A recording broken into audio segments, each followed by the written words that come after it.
broken home. I gave you all the bricks that I own and know. I'm letting go. I'm breaking these walls down, breaking these walls down. If you want adventure, then fly to home. But if you wanna travel, then go alone. Yeah, what's the point in us if I never know? Yeah, if you're gonna leave, I'ma let you go.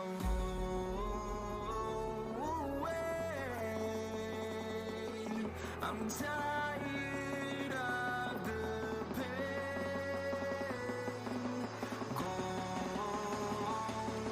away. I'm tired with yesterday. Harder.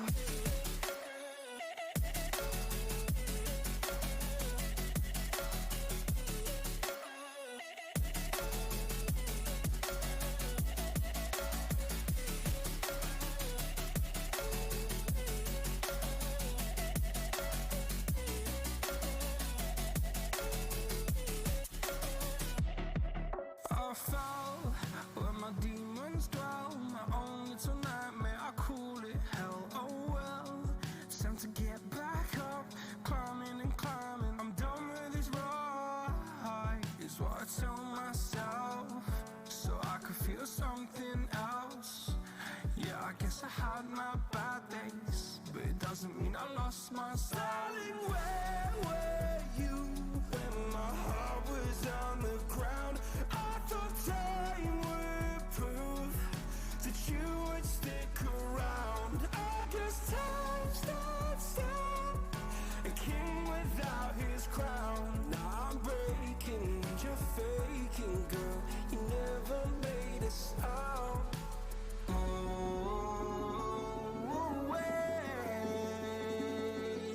I'm tired of the pain. Go away. I'm tired with yesterday. Harder.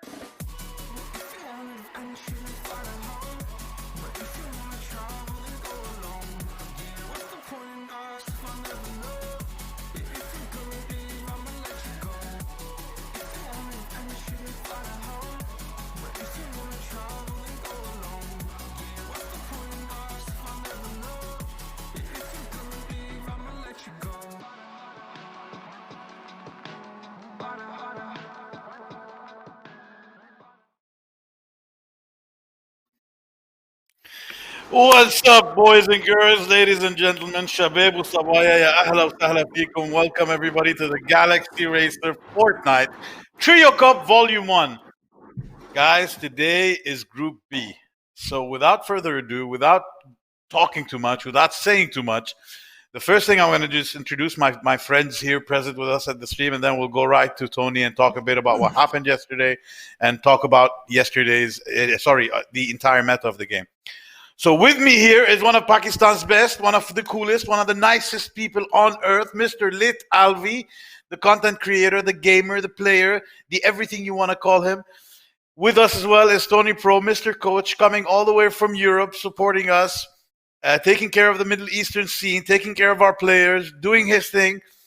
So guys, thank you so much for joining me. Alvi, thank you so much for being here. Tony Habibi, tell me, man. No worries.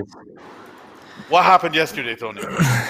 It was a lot of action. It was amazing to watch, and as you know, we saw a lot of good fights at the start, and there was also a lot of good stuff everywhere. It wasn't that stacked I was expecting it to be. It was kind of stacked, but not that stacked, because we were seeing a lot of skirmishes all around the map all the time. We were seeing people playing aggressive a bit more than expected, and we were seeing also people who didn't play really aggressive. They were playing really passive. So it was like a mix of very aggressive players play style, and there's also a defensive play style. But yeah, I mean the rotation were as expected. The impulse bombs, the shock waves, the crush pads. So the rotation meta was kind of expected to be seen, and there was also the rifts being used, and it was okay overall. And the storm surge was there as well, so it was stacked. It was good fights end game. It was good skirmishing mid game. It was basically a high quality games. You could say that. Basically, yeah, it was really enjoyable to watch. Was expected. What was your favorite team from yesterday? Actually, to be honest, favorite team from yesterday was Kendix, Nijby, and Rapid. They played really really well, and they were also consistent Yeah, throughout the games. They played really well throughout early, mid, and late game, and they did really really well in all three games. We saw also the winners of the second game. I recall if it was, I think it was Wagner. I think in the second game I don't remember, but they did yeah, also really good in that off spawn, and then they made it really good in the second game, which was also kind of okay. You have a bad game, then you can come back also in second game. So there was like multiple teams who were doing really like balance, and there were team like did one good game and one bad game basically. But definitely, absolutely, man. Rapid, Kendix, and Nijby were my favorites yesterday. Yeah, they came out of nowhere, man. For me, I did not expect it. Alvi expected it. He was more Yeah. in tune with what was going on. Alvi even said it Yeah. before the leaderboards, right, Alvi? Mm. I'll be honest, I lied about it at the end. I actually thought they wouldn't even place, but like we never saw them. No. We never saw them fight because I'm pretty sure they have Right? dirty all to themselves and no one contests them. And I mean that's why they just make it to end game, play their own game, play consistent, and they absolutely just like destroy everyone. I guess the consistency is just there because I'm pretty sure they made it to end game every single game. This is exactly what happened. I did not expect to see them. I mean, maybe top 5, top 10, but top first? What the hell? I was shocked, man. I was shocked. Looking at today's group, Mr. Tony, what do you see there?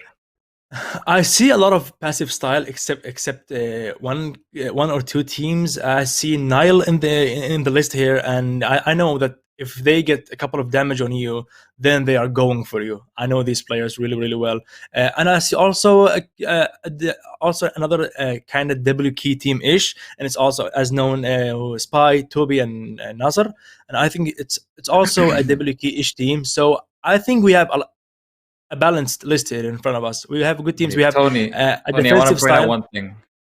Tony, Mhm. look at the bottom right of the leader or the group B. You see I that saw trio? it. Yeah, I saw it. I mean Seriano and Unit. Yes, with Stilson. Yep, What do you think exactly. about that I've trio? seen it. I mean, it's really. I mean, it's bring us back to like chapter 1, season 9, I think it was, or something like that, when they were also a squad. And they were really, really, really, really, really good together. And I know as well that they are really good friends with each other. So I think the chemistry is there. But I don't know, because since I know that they're really good friends, but they haven't played a lot together. I've seen a couple of games of Arena, but I haven't seen them playing in customs. Maybe a couple of times, but not a lot. So I think they will do good. They will do good. One thing to give as a note here for Soriano and Stilson, for Soriano and Unit playing, they are filling in for Stilson's team. So Stilson chose to fill in with to get Soriano and Unit to fill in.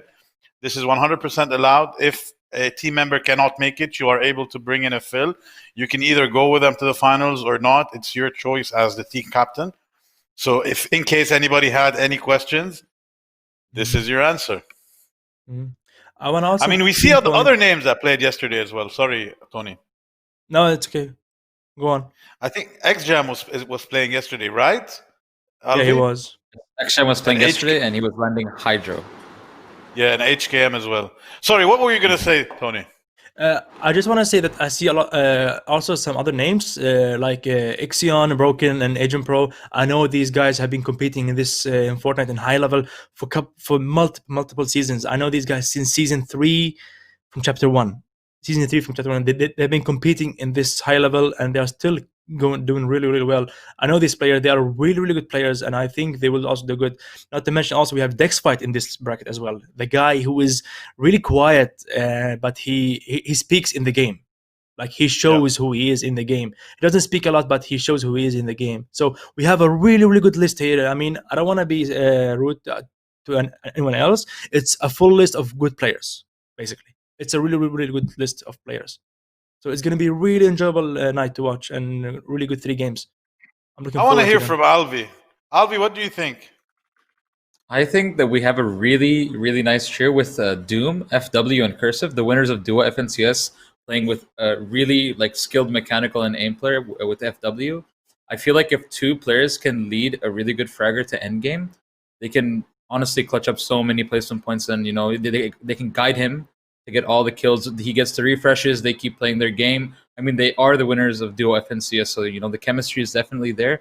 You just need that one fragger, and they will absolutely dominate everything. But I'm still keeping my eye out on Stilson, Unit, and Soriano because I want Stilson to absolutely dominate this because I know Stilson's ability as a player. He's actually an insane fragger, and I can't wait to see him play with someone with the mind of Unit and Soriano to lead him to endgame, and he'll pop up and carry the trio. You never know. That trio could be there and stay there, man. Today, it's all about today and how they work together. There's a big question though. Where are they going to land? Where are they It landing? is a big question. So, Mr. So I don't know where Producer, they're if you landing. can hear us, make sure to track down Soriano, Unit, and Stilson for the first game. We're all interested to see where they're going. Apart from that, I mean, just to run down what we spoke yesterday about the meta, about what's going on in this season, in case somebody was not tuned in with us yesterday, could you break it down for us, Tony? Of course, it's my pleasure, man. You know that, right? So basically, this chapter, season 3, it's more of a use your brain rotation and use your brain fights. There's no jump pad. You have to make good rotations in endgame because you have multiple options to use, such as like impulse bomb, crush pad, and the bounce pad, or what it's called. The blue one in inventory. Yeah. So it's more like of using your brain. Early game, you have rifts. You can maybe cover them up to make a rotation later on. It's also a smart play if you have the zone. But early game, it's more like of farming. Slow skirmishes, getting tags, but nothing special. We have seen that the spaz is back in the game, which means that even if you're low in a fight, you can come back with one shot only. It's like it takes 200 damage with a headshot. So I mean, this meta brings us back to like multiple season back. When it was spaz, like you could enter someone, you do Mongrel Classic, you edit the wall and stare, and boom, there you go, 200 headshot. So it's really good to see these old metas back. Spaz, it's the highlight of the season, definitely. Okay. So looking at the chat here, I see some people looking at Stilson's tweet saying that Unit and Soriano are landing in Doom. I see Mr. Brook here in the chat. Hello, Brook. Alvi trying to get the Zinger Takla hashtag trending. So, guys, We need to let it spam it. go. Hashtag Zimbertakla in the chat, boys. Come on. Let's go, guys. My wife has been hearing so much of Zinger Takla that actually for my birthday, she printed Zinger Takla on my cake. Just so you know, man. Yeah, nice. Yeah. Just to remind you all, guys, we're doing another giveaway today. We're going to give $50 cash. The cash, you can do it to do whatever you want. You, like I said yesterday, get some Zinger Supreme sandwiches. You can get some battle passes, get some skins, get your mom a gift, get yourself a gift, get your dad a gift. It's free money, guys. All you have to do, check out my message in the group, go on the Galaxy Racer Twitter and retweet the pinned post. All you have to do is to retweet the pinned post and you are in the draw. My man, Mr. Snowvax as well, Snowaldo in the chat. Tony looking good as usual. I see some bromance going on. Let's go, boys. He's my boy. It's Snow is an unbelievable player and also a good person. He's good looking too. He's just shy about it. Hey, let's go. All right, guys, I am excited. Today is the Group B semifinals. After today, the top 16 teams from today and the top 16 teams of yesterday are going to meet in the finals on Monday, 21st of September, 8 p.m. KSA. It's going to be a jam-packed day. We're going to run for 4 games. We're going to have Mr. Asfar the famous cockroach, the low ground player, Mr. Asfar coming in. We're inviting Mr. Naji Al-Kak, one of our biggest content creators here in Galaxy Racer with over 4 million followers all across, coming in as a guest. I don't know if Tony would like to join us. We're going to try and get Tony in for a bit to talk about the finals, talk about the Group A and B. Guys, the finals, I am excited for that. I cannot wait for it to happen. I'm going to check in now with our producers, see how long to go for the code to be dispatched. In the meantime, Tony, what do you want to tell us about today? I want to just say that I want to see all those names in the finals. I'm talking about these all good players. They've been practicing a lot of customs. I see them in Twitter, like pro custom practice. It's like 6-7 hours a day. We're talking about. It's a lot of hours put into the game. So I want to see those names that are not seen often. I want to see how they've been doing the customs. Because I see a lot of players putting a lot of time in the customs. So I want to see different names, to be honest, Zinger. So I want to see different names. I want to see a final of a different names. I want to see the top players being different guys. I don't want to see the same player all the time.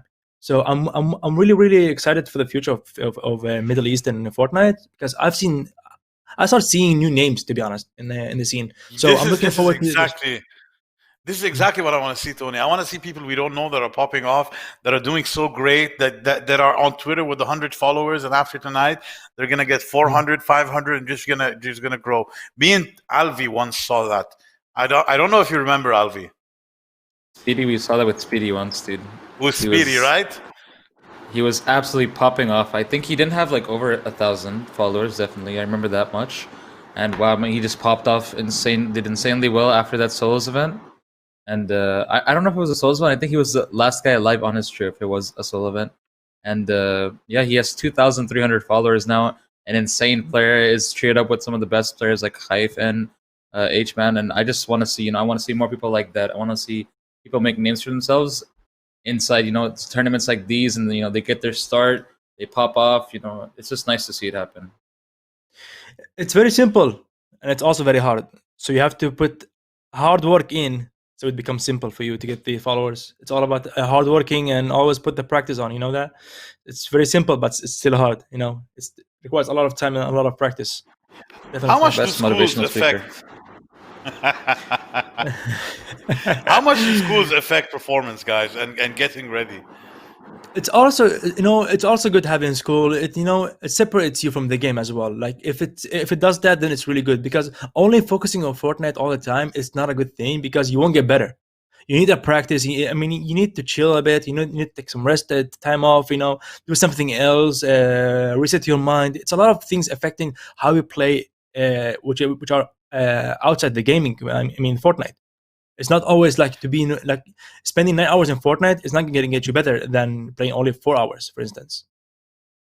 I've noticed this when I was starting out, and I'm still starting out, but when I was starting out around a year ago, I was practicing my 90s, and I would do it for like 3, 4, 5 hours, and I would stay the same. I would go offline for a few hours, chill, see my wife, have lunch, come back, and I suddenly could pull off something that I couldn't pull off when I was grinding on it.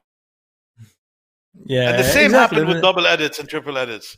It's the same. When I stop, and then I come back and I do it. So doing the same thing over and over and over and over again is not that productive. Exactly. And though it's also why it's good having school, having some friends to hang out with, to have some like fun time with friends, going out, staying with family, eating dinner together with family. It's always like there's always ways of getting some relaxing time, except the Fortnite. So a couple of hours is good in Fortnite, but too much hours is not good. Yeah, this is why we had to do 3 games today, because Alvi has school tomorrow, so we needed to end it soon. That is absolutely false. Ashley, the only reason we have 3 games is so as soon as the stream ends, I can go watch the new Tony Prox VOD on YouTube, by the way. So if you want to be productive with your time, and you're trying to get into comp, make sure to VOD review. And Tony has some really good VOD reviews on his channel, does some on his Twitch channel too. So check him out as well. You heard him. Always said it. You heard him. Guys, Tony Pro on Twitter, Tony Pro on YouTube, Tony Pro everywhere. Go follow that guy. Show him some love. Same for Alvi, guys. Come on. As much as you can, give us the follows, give us the support. This is what fuels us. This is what gets our message to a wider audience.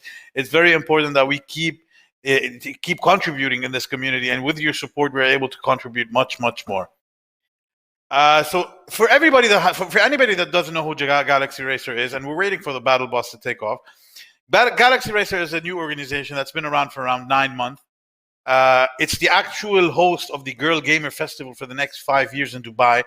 We hosted the first edition of Girl Gamer back in February, had over 1,000 attendants. We had Gucci Mane coming in to perform, had so many things to do, over 45 players, 21 countries, 5 titles, and we're just getting started with Fortnite. I'm very excited about this. Tony, thank you so much for visiting. Do you have a final note? I mean, keep up the good work, man. It's amazing to see your good work for doing for the community. It's all. I mean, I'm glad that I see people who put their time into this thing. You know, like trying to improve the community, getting like higher and higher, and to compete with the rest of the world. It's amazing to see, and I'm happy that it's you doing it. You know, because you're so good, man. You're so good, and I believe in this, man. I believe in this. Yeah, and also I'll Tony, like you are good commentating, man. أول الأفضل motivational speaker Middle East. شكرا. Hey, let's go. I heard the bus is ready, so let's move into the map and see what's going on. Thank you, Tony. See you hopefully on Monday. Alvi, the mic is yours. Okay, man. Okay, we see 2 teams landing Authority already. I know that Naya lands Authority, so this is going to be a fun fight. But we're also looking for Soriano's trio. It looks like they actually might be landing Dooms. The main Dooms is actually uncon, and so is Coral. Yeah, we see Soriano actually looks like he does have. Is this conned or unconned? I can't tell. I'm pretty sure. Yep, this is unconned Dooms for him. I want to switch over to Authority really quickly. I want to see what's going on in Authority because Soriano, Stilson, and Unit, they are chilling. The big Stilson probably scared away all the other trios, and now they have a free. They have a free, Dooms the main for themselves. But this fight, I love seeing this. Okay, so I've watched Cookie Niles trio a lot, and they are probably one of the best trios going into the FNCS trios because they play with Mev, and Mev is the winner of FNCS squads. And on top of that, one of the smartest players in our region. He plays on 90 ping from Singapore. Or sorry, he's from Indonesia, I'm pretty sure. But unfortunately, they're playing... well, not unfortunately. Unfortunately, Mev isn't here, but they're playing with Ode, another really good player in Astro Gaming. And Astro Esports. And yeah, I mean, I'm pretty sure Na's going to lead this game. The off spawn here doesn't look like they're going to get much action. Maybe they're trying to get a pinch in and get mats before they go in. But right now it looks like Kuki, Ode, and Nile all have decent loot, just farming up mats to get into this fight. I think we can switch to a POI that's maybe fighting. Like Salty, I think, is fighting right now to the right of them. We can either go to Salty or Stark Industries and see what's going on with Mr. Iron Man over there. There you go. The fight is just concluded in Salty. IXEY. Got knocked. Yep. Ox just got taken out. Full Salty team. They have 3 kills now. Max shield. The others aren't that healthy, but they do have a slurp truck right on them. Power Nasser, Spy, and Toby. I mean, have you seen a more destructive trio? And they land Stark. Can you imagine a trio like this with Stark loot? Spy has a pump. They all have Stark rifles. Full shield. They're going to get max mats. And on top of that, they're all going to have a Tony Stark Lamborghini for themselves that actually does not require fuel, that just runs on some Iron Man power, I guess. And I mean, it's really fast. It's really good. They also have 2 rifts right underneath them at the bottom of the Stark Industries, the island, which is really good for jumping on a team, as I've seen being done from the Stark team, especially with their loot. We see Ode, Nile, and Cookie get into a fight right now with the team underneath them. Looks like Cookie's going to take the first engagement. Not going to get the knock. The Cookie gets the knock on Zorn. Legal taken out and Danger. Nile clears out 2 and Cookie takes out the other. Nile with the epic pump. I've seen a pump in this man's hand and it is not fair. It is not fair for the rest of the lobby when he has a pump. Oh, here we go to Ez. Bottom side of Caddy corner. Looks like Ez's team did drop Caddy because he does have 3 peppers, which means that he landed Caddy side. I'm not sure where this trio landed. ATR, HCam, Avermint, and Mentra. I'm not sure where they landed, but they're all really decent shields. They might have gone to Lazy and disengaged, or might have been looking for a fight early game.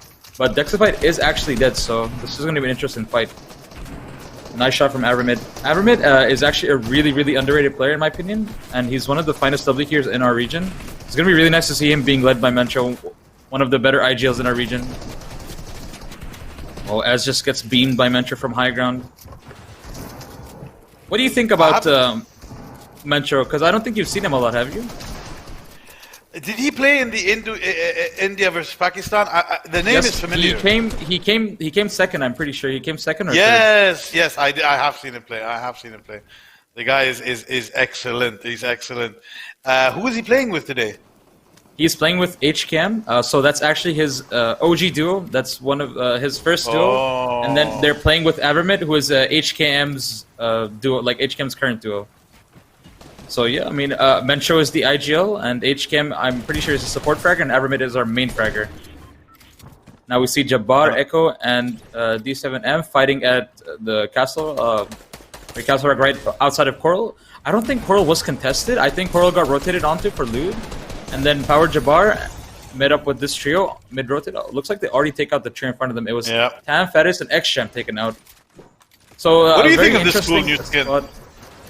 The superhero one, I think it puts every other skin to shame. I mean, if you have this skin, you don't really need to buy another skin for the rest of Not Fortnite anymore, like, right? Imagine they release a Spider-Man skin when you can literally just have it on, like, by changing the colors of the superhero skin. Same with the Deadpool skin. Now all you have to do is equip a different color, and you instantly have the Deadpool skin. She jumps on and takes a hard shot, knocks down Aspect.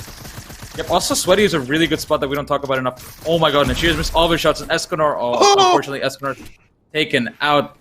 Did you see that? He missed every single shot, almost died.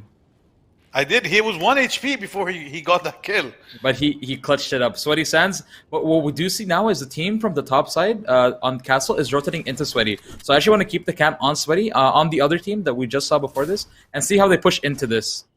I'm pretty sure they're going to get a snipe here and go in, because even though they have, like, you know, decent loot, they're probably still going to want to take this fight because the other team just got done with the fight.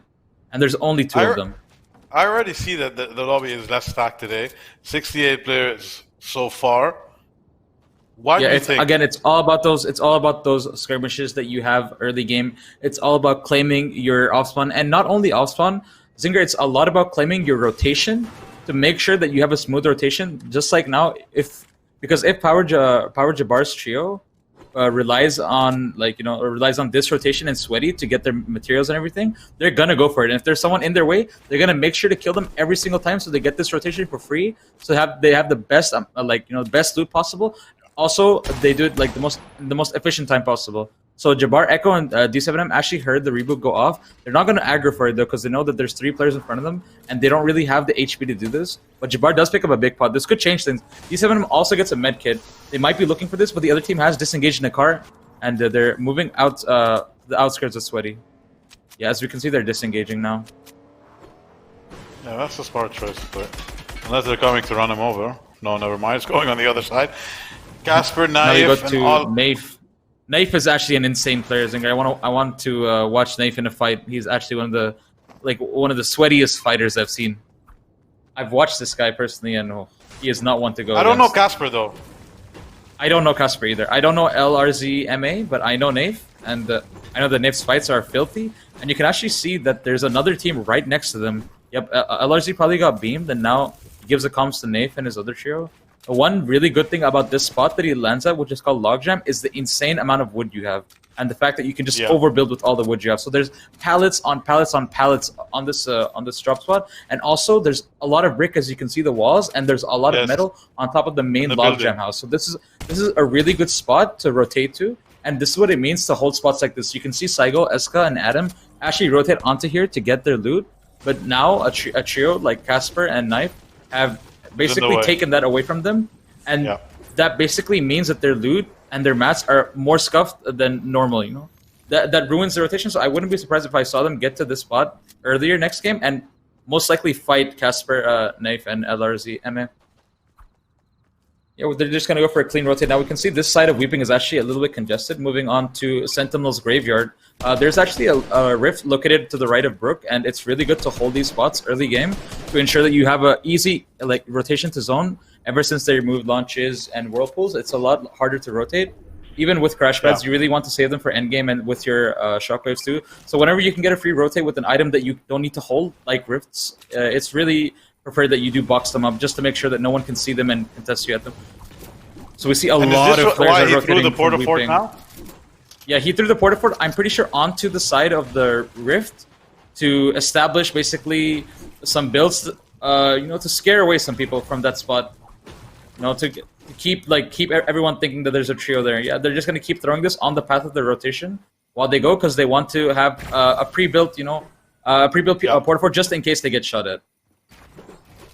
You can see them really, really stacked on mats. 5-5-5 on Baruch. And Baruch also has an epic spaz. I love the fact that the spaz is back. His trio Liquid also has a spaz with the boogie bombs. Now, I'm not really a fan of boogie bombs, but the spaz boogie bomb combo is absolutely broken. And it's disgusting. And the best part about it is that if you use a shockwave boogie bomb, it's almost like you have the caddy launcher. Once again, because the amount of as soon as you shockwave, you throw a boogie bomb onto them, they don't even expect it. They're dancing, and you can hit a 200 pump on them for free. It almost reminds me of the shockwave, a shockwave launcher. So actually, Lord does get tagged a heavy amount from looks like Control. There's also a trio behind Baruch right now. This side does actually look less congested than the other side. Now we see HCam, Avermid, and Mentro after they've completed their fight in caddy set up in the small gas station house. There's a whole trio waiting for HCam inside that door. I really hope he doesn't walk into that door. Oh no. HCam, okay, he's safe, HCam, get out of here, HCam. I need to speak to him. Oh my god. Something's gonna happen. We need to keep an eye on here. We need to keep an eye on here. Zinger. If you can get us a different view. I think they know. He's safe. Barely just escaping the clutches of death.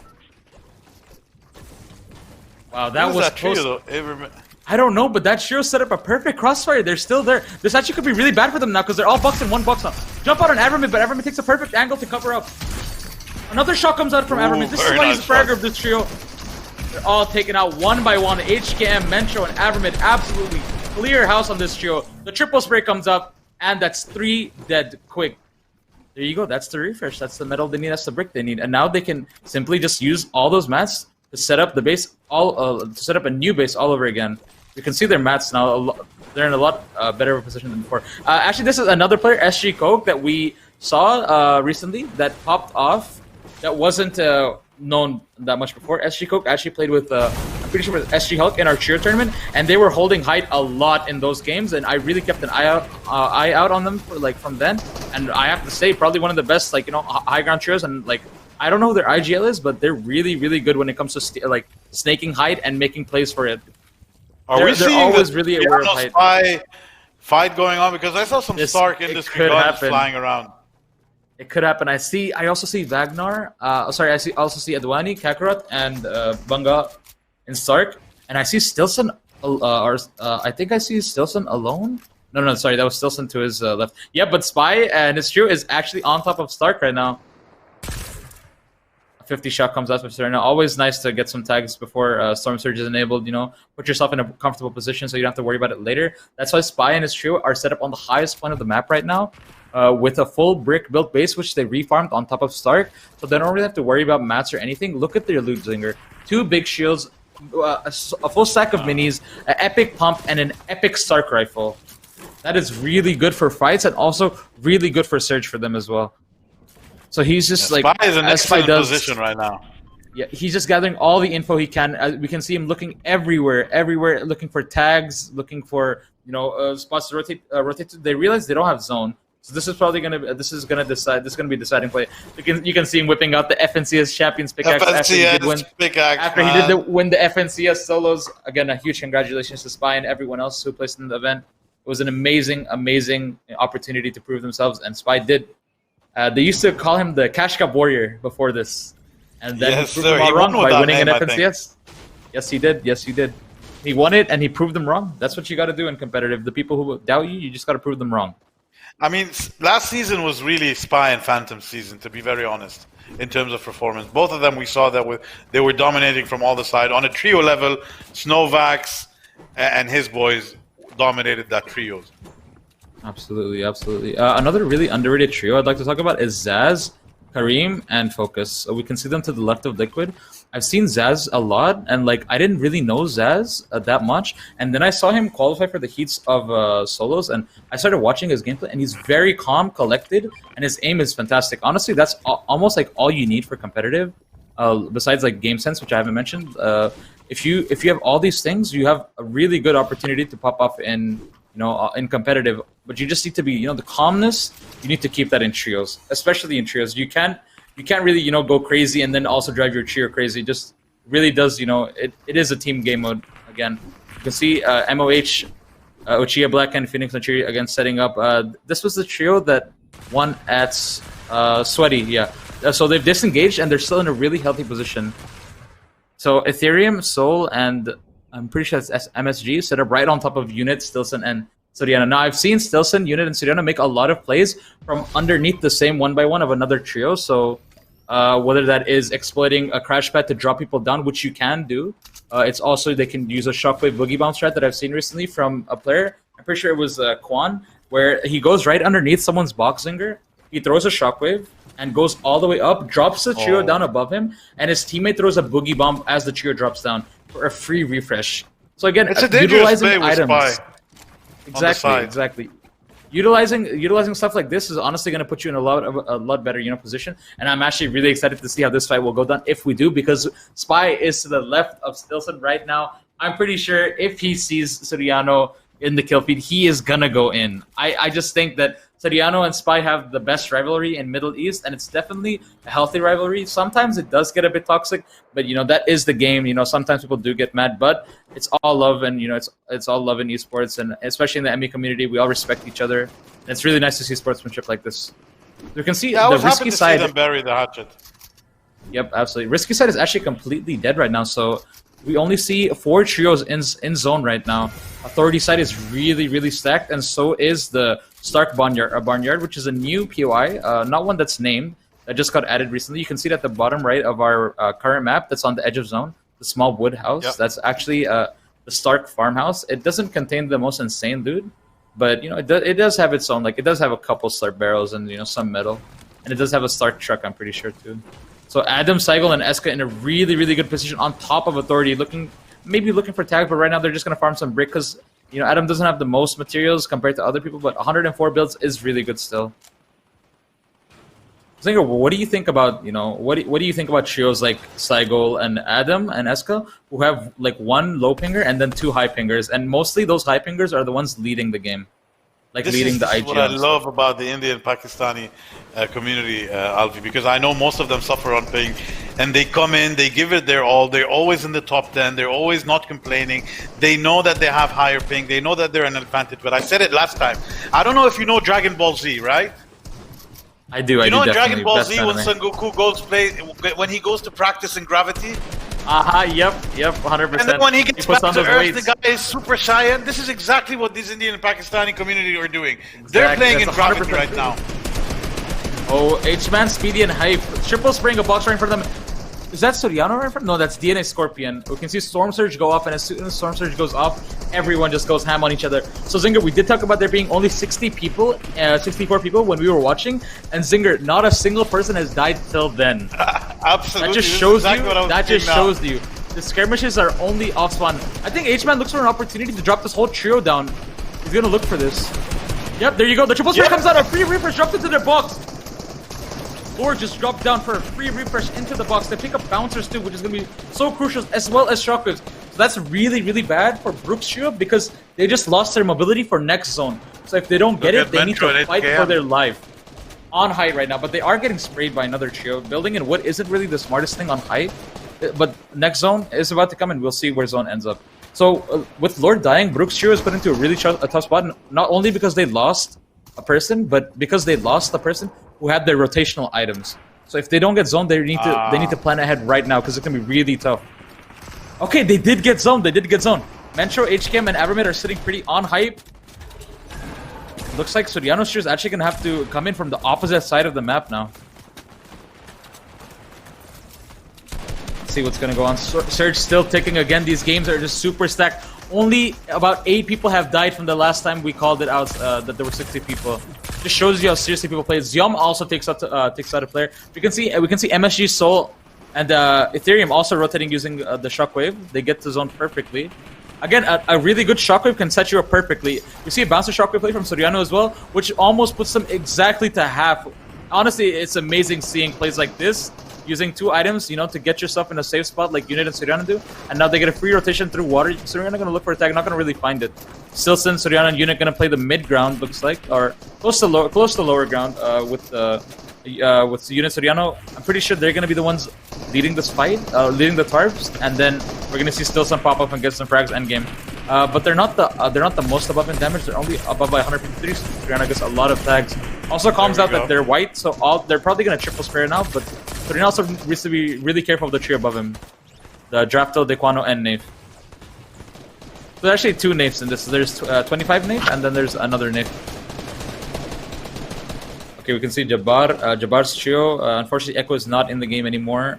6 boogie bombs on him, though. Okay, so the fish that Saigo's holding in his hand right now is actually something, I don't know if you've seen, it's called the Hop Flopper. So what it does is give you the bouncer ability permanently. Yep, it gives you like low gravity for I think 20-30 seconds, and it's really good because it also it basically gives you permanent like bouncer abilities, and that means you can rotate like jumping up and down. You can also use it with shockwaves, and it gives you the same bouncer effect, but you have more control over it since you don't really need to time a jump. You just have to jump because you're the one in control of the bouncing mechanic. You can see that Saigol and his team really like to use these fishes. Otherwise, I'm pretty sure they wouldn't have picked it up over floppers. But I also do feel like Saigol's trio is in shambles right now because Saigol doesn't have really like that many mats. He's only on 52 builds. The HKM's trio is holding height perfectly right now, but I'm not too sure that zone pulls towards them.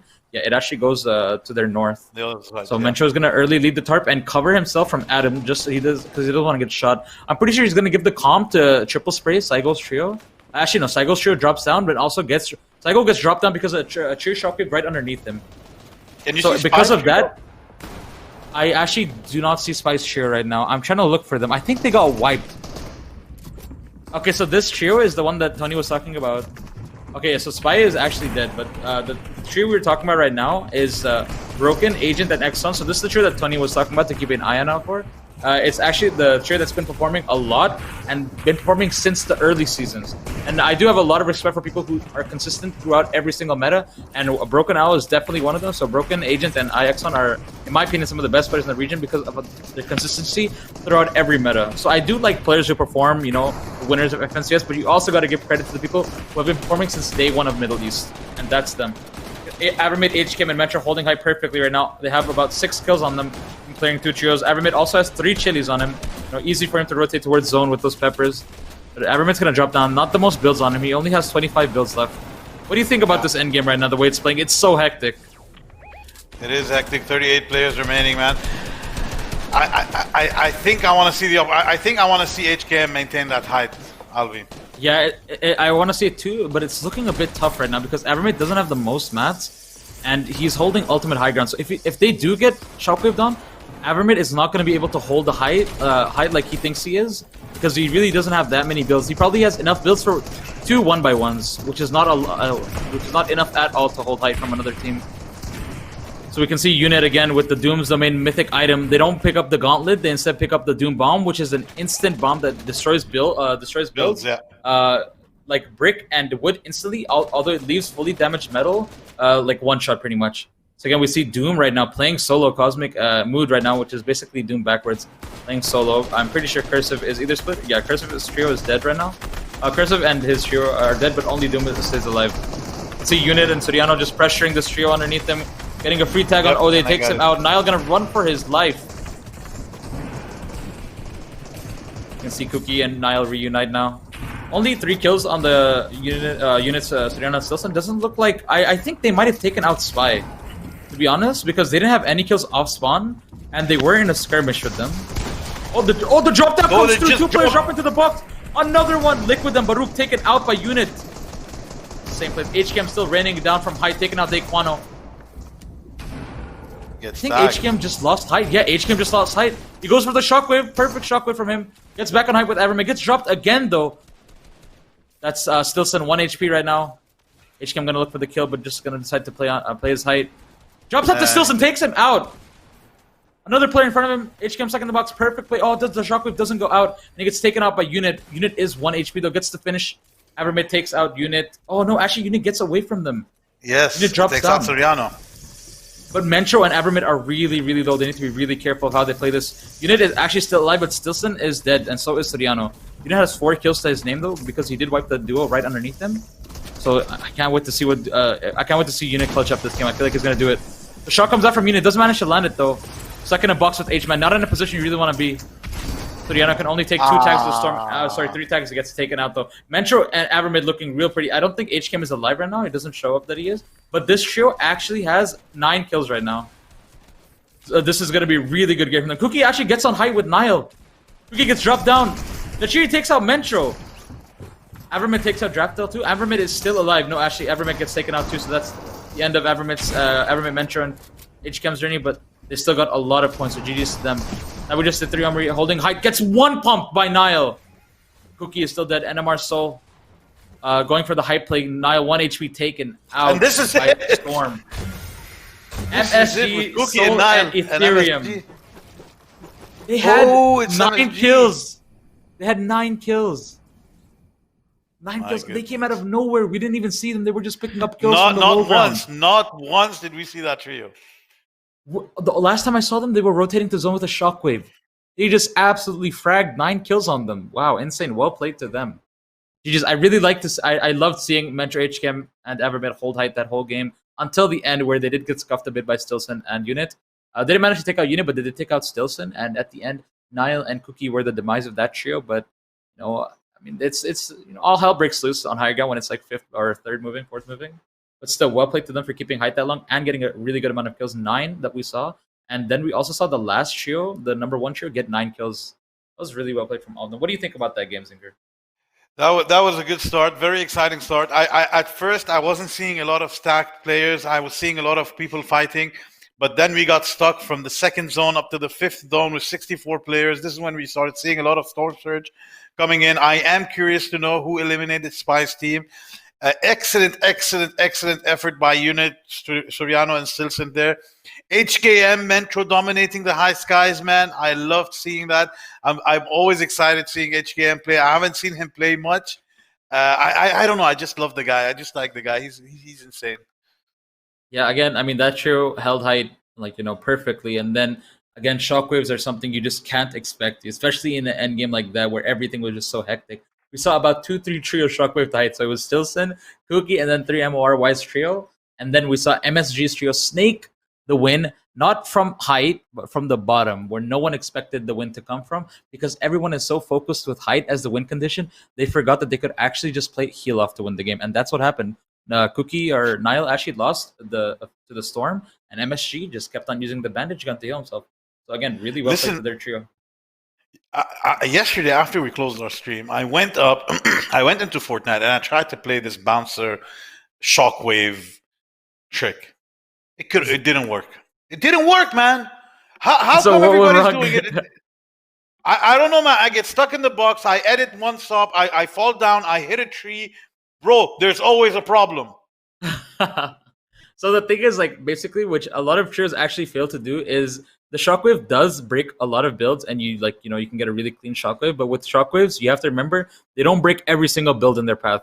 So if there's something a lot further away from you and that you crash into it, you're not gonna break it. So the shockwave impact only lasts a couple 10 meters or so, maybe ahead. Yeah. So that's the range of where you break all the builds when you shockwave. Okay. Yeah. After that, you lose that ability to break builds. So what you need to do in that position is make sure you're on a layer where you can either a layer where there's only one build to break through, or a layer where you can just free shockwave, without hitting anything. And that's what a lot of these trios do, is they get onto, even though they're in a comfortable position, you're going to see them box out a bit more just to get into a place that's less congested, so they can use their shockwaves to get to zone without crashing into everything. And because of that, the trio stays together. And I've seen a lot of trios misplay like that. And it means that one of them is lost, left behind because he crashed into a tree, or he crashed into the big Zingers box. He shouldn't have done that. He'll die instantly. So yeah, no, it's really good. It's really good. It's really good team play if you just, get a couple boxes out, make sure your layer is free, which is what we call it. When a layer is free, you can shockwave away and you're chilling. Absolutely. Everybody watching the stream today, thank you so much for tuning in. We are hosting a giveaway. If you want to win up to $100 or $50 in pure money cash, all you have to do is go on the Galaxy Racer Twitter, find the pinned post. It's the first post you're going to see the video. Retweet that, and you are entered in a draw for tonight to win up to $100 in cash. So everybody للجميع اذا بدكم تربحوا معنا اليوم روحوا على التويتر تبع جالكسي ريسر، اعملوا ريتويت للبوست اللي على البن ورح تدخلوا على السحب لتربحوا $50 cash. In the meantime, guys, top 16 from Group A is done. We have the top 16 from Group B right now happening. We have 2 more games to go. We're not going to show the leaderboards. مش رح نفرجي leaderboard هلا. We're going to wait till the very end, and then we will look at the top qualified teams. What do you think is going to happen in Game 2, Mr. Alvi? I think Game 2, we're going to see Spies Trio definitely dominate. I don't know how they died, but I feel like it wasn't really, their intention to push. Maybe they're the ones who got pushed. Maybe they're the ones who pushed, and, maybe they got, wiped by Soriano's trio, which is what I think did happen since Soriano and Unit were uncontested, and then we saw them, and then we went away from them, and all of a sudden they all had 1 kill each. And they did also have those Stark rifles. So I'm actually excited to see how Spies Trio plays in this game. Also, they could be contested. If another team is contesting a different team and they're just dying off spawn, they might start to land Stark. And, that's their first mistake, is landing Stark against Spy, because Spy just doesn't lose his off spawns. As we see, there was actually a huge grudge match going on in Caddy Corner last season with Spy, Soriano, and all these other solos coming together, fighting for Caddy. Yep, and we saw till the end that Phantom and Spy were the ones who kept it. So Phantom would stay on one side and Spy would stay on one side, and it was basically a 50-50 for the kit. But in trios, you just can't let that happen. Especially we've seen in Doom and Stark that if it is contested, the trios often tend to fight for the mythic boss, which they can get the loot from. But one thing to note is Iron Man actually doesn't drop anything besides the keycard. So the reason for that is Epic has decided to play test these items. Like basically Iron Man can fly. He has gauntlets that make him fly, and also pew pew. And he also has that laser beam that shoots through builds for 90 damage. So they've decided to play test these in public matches instead of competitive matches. And honestly, that's really good. I would prefer that to be the case regardless. I really don't like seeing mythical items like that. I think they ruin the game. And I think Vault is a really good incentive for players to start landing at spots like these and maybe start claiming them, because you get really, really insane loot, and honestly changes the way you play the whole game and puts you in a comfortable position from the start where you don't have to worry about loot at all. Listen, you lost my attention when you said pew pew. I mean, if you've played pubs, you've because I saw that's what they refer to it. Yeah, but I saw a tweet from NK where he was using it. I'm like, what is this new item? I went into a pub match, killed Iron Man, and he drops 2 mythical items. So yeah, I guess I'm pretty sure they're playtesting these items. All right, the battle bus is ready, so we're going to go there. Alvi, I'm going to give you the mic for the next 3 minutes just so I can turn on my AC, because I'm getting sweaty, guys. I got this. Solo clutch from me. Okay, so right now we see Coral contested. Last game, I didn't see anyone go Coral, but looks like there's going to be a one trio going the castle and one trio splitting Shark and Coral. Looks like there's another Doom team this time. We see a split coming out in Stark Industry Island next to Pond House, and we also see a full trio land on the mountain. We see a full trio land on a small lake house as well in Stark, and then we see Spice trio land main Stark. We see that Authority isn't con anymore. SG Co, Klux, and DRB Grawl are landing lazy. There is another trio with them. Can't seem to find out who it is though. I don't see any names right now. Okay, I think I see it. I think that's I'm not sure. I don't know who's landing here with them. Can we get a POV of who's landing here with them? Oh, we see Safa, Teddy, and Tox in a fight this time, and Salty. They get the jump on the first person this time. 3 MORY goes down instantly. Not the best loot on Safa, but he's still gonna have a really good position right now. This trio just dominating this current player. Teddy gonna go for a play. 0 mats though. He does have a blue AR, a really strong gun. Gonna jump on the player, tags him for 33 once, gets Og to the face, taken out, but Safa saves him. So it's a knock trade. Safa just waiting for an angle right now. Teddy with the FAMAS here, cracks the player down. Teddy actually does go. Oh, Teddy barely clears out the trio in front of him.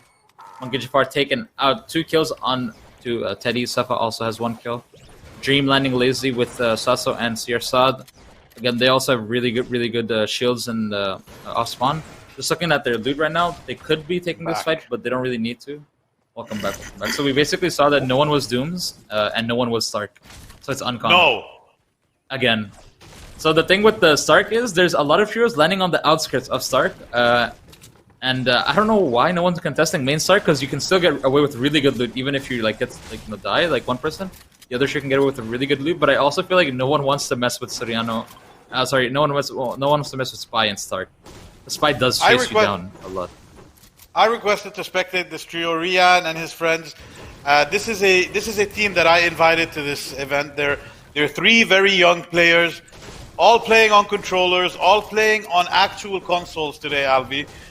This is their first ever competitive game, and I just want to create this platform for players like this to have an opportunity to play with pros, play with people that don't know how to play, that really know how to play, and understand how competitive gaming works.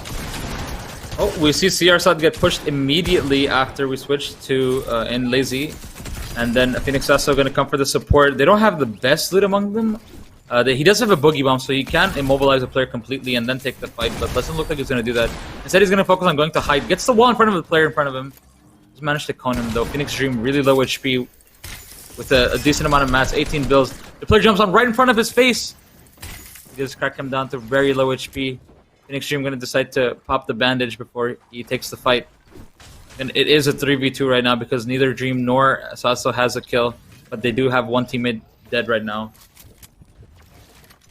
I mean, I haven't been keeping up lately, and I haven't casted in a while, so I am seeing a lot of new names. I am seeing a lot of new players, and this is very exciting to me, Albi. So yeah. So Phoenix is like basically a new org that's on the come up, and they have one of the greatest players like Dream, and they're really good. I mean, it's nice seeing the team being represented by players like Dream and Sasso and Sirsad.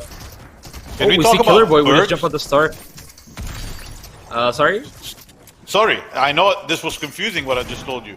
But can we talk about birds with Falcon, Suckers, Phoenixes? Falcon and Sucker. I don't know what the trend is. Yeah, what is going on with the Middle Eastern community? Okay, so this is what I was talking about. This trio is basically landing on the outskirts of Stark. And even though, it's not a POI or anything, because Stark is the main POI of this spot, it still gives you decent loot and very good mats. And honestly, sometimes that's all you need to get the win in scrims is some really good loot, some decent mats, and your trio, and that's all you need. So Zodiac, Addy, and Killer Boy push this trio in front of them. Completely cleared up. Only one player left, but Addy is down, so a 2v1 is possible right now from the other player. Not really sure who it is right now, if you could get a POV of the guy on top of them right now. A Portafort actually on Killer Boy is going to throw that instantly. Another Portafort. Dude, this is what I mean, dude. So it's Kakarot. Killer Boy just utilizing those Portaforts to get up to high ground.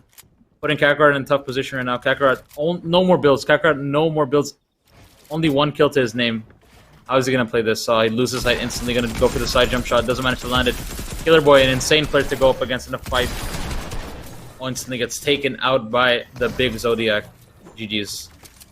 See Saigo's trio also just cleaned up in Portilla. They actually took out Uchiha. No, actually they didn't take out Uchiha. They got a different trio. So what I want to see in finals, if Saigo's trio does qualify, is the fight between Loser, Metab, and them, because Loser and Metab are one of the most consistent trios in the game, and I'm sure they qualify it. I just want to see what they do with Saigo, Adam, and Eska, because they've been landing at Portilla since the start of the game. Oh, unfortunately, Saigo does miss a shot. Saigo's really low. I don't know how he's going to get out of this situation, but I mean, he just popped the Hop Flopper and he popped the Pepper, so this is going to be really, really quick rotation for him to his teammates. And they are on the outskirts of Slurpee, so I mean, he could just literally walk into Slurpee and get back to full shield. So Nathan is still confused, thinking that Saigo is inside the bush, but he's actually so quick that he's rotated all the way out to the right with his teammates. Yep, he's really confused. He just doesn't know, he doesn't realize it, but he's already on the other islands. This is... Oh, Spy, the big Spy is alive right now. Again, that loot is just very... I don't know what to say. It's broken. It's broken. That rifle does 50 damage body shot. 50 damage body shot. And it's very, very easy to kill someone when you're in a box with this. Not even need to use your shotgun. Because if you ADS with this gun, like I said yesterday, you shoot really slow. But if you free fire it with no ADS, it shoots at the rate of a normal AR, and it does 50 damage body shot, which is basically a Scar, the Scar's headshot damage right now. And all of them have the same loot.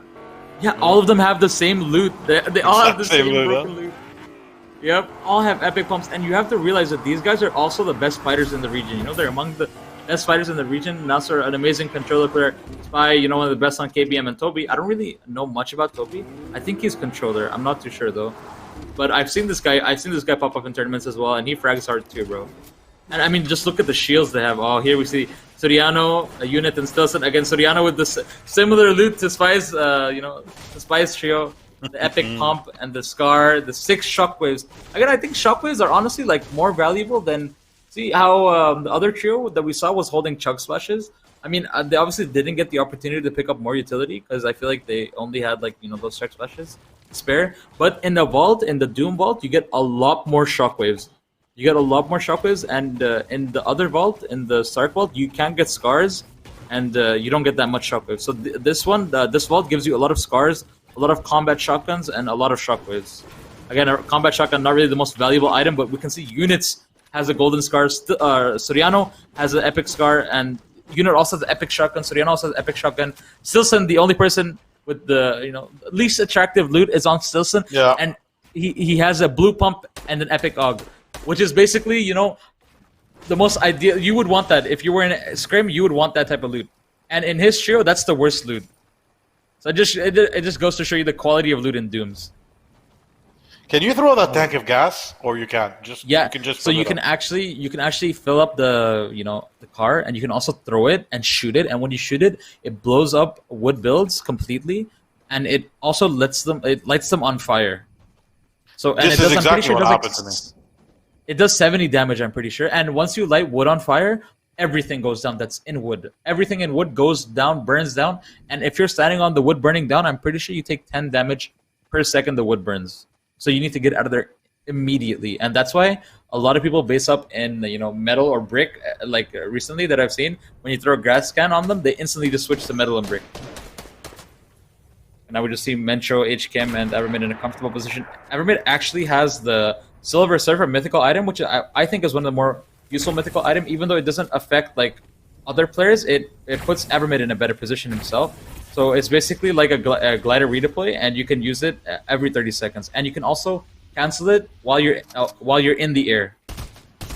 And also another ability and you can build. So ability of Sentinel Graveyard, which is where we saw all those robots laying down, is on each hand there's a small circle where you can jump on top of and basically glide when you're in the air. And it's really good for rotations because it's pretty free. I mean, those spots aren't really contested because, again, 50% chest spawn meta has made spots like this really, really unreliable, and they're just good for rotation spots. You can't really use them as, like, you know, a split drop.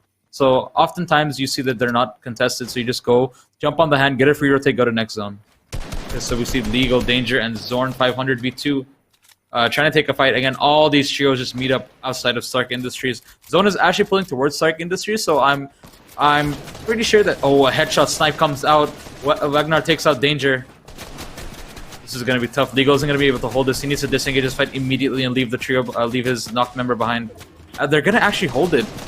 They are. The triple spray comes out, but the ping just holds it all back. See, a high pinger in this spot would be, you know, it would be kind of rough for him. Oh, here he comes. The push comes from the other team. Gets him box, actually. Perfect box. Though the crash bed, the perfect thing to get out with the crash bed. You can see Zorn still fighting. Wiz Danger, still 30 HP, but the most aggressive player on the trio still. Dropping his team the big shields, you know, needs to get his teammate back up. Zorn is actually taking really tough angles right now. He's going to lose his walls, and his teammate is healing behind him. So he shouldn't really be opening all the edits. He doesn't have that many materials. So you can see a small mistake from Danger has cost Zorn's trio to be put in a spot like this. And Danger goes down again with the big shield that he used. So not only has the trio lost shield, but they've also wasted time while Storm Surge was up. And he's also put his trio in a spot where they have less mats than they did before. And a man less. And now they have 2 trios on them, which is Az's trio, and I'm pretty sure it was Ixon's trio. But Ixon's trio is above them or behind them, I'm pretty sure. And yeah, they've completely left the situation. Yeah, so Zorn's just getting pushed right now because Wagner's trio knows it's a free kill because they killed 2 already. Or sorry, they've killed one already. It looks like they're just gonna, start congesting downwards. A hard shot comes out on Zorn. Zorn 1 HP right now with nothing to spare. He gets taken out. Gets taken out. Is the shakedown gonna come out? Yeah, the shakedown does come out. Legal in a really bad spot. So you can see that Legal had everything he needed to win this game, but unfortunately, just like one snipe, unfortunately, just cost Legal the whole game. Even though he was not the one who got hit, because his teammates got hit with that snipe, he's in a really, really tough spot now, and he's going to have to clutch up this game on his own. Now, I don't see him surviving this without the use of shockwaves, which, yeah, he is going to utilize. He should actually be using these shockwaves to get away from them, not get on top of them. His ideal play here is to shockwave away and hopefully land on a trio, box up above them, so that Exophyte's trio can't really push up on him. Oh, here we come. Legal's actually right on Avermid. No, sorry, this is Doom's trio. Again, using another shockwave. No way, he ends up in the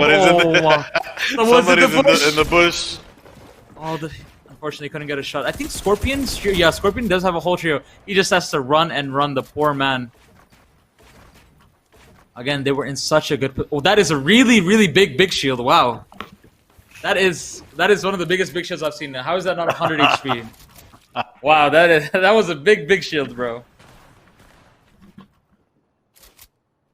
I mean, I guess it's just, that's what happens. You lose your teammates, your big shields get that big. You still give him 50 HP though. Shouldn't give him 100, right?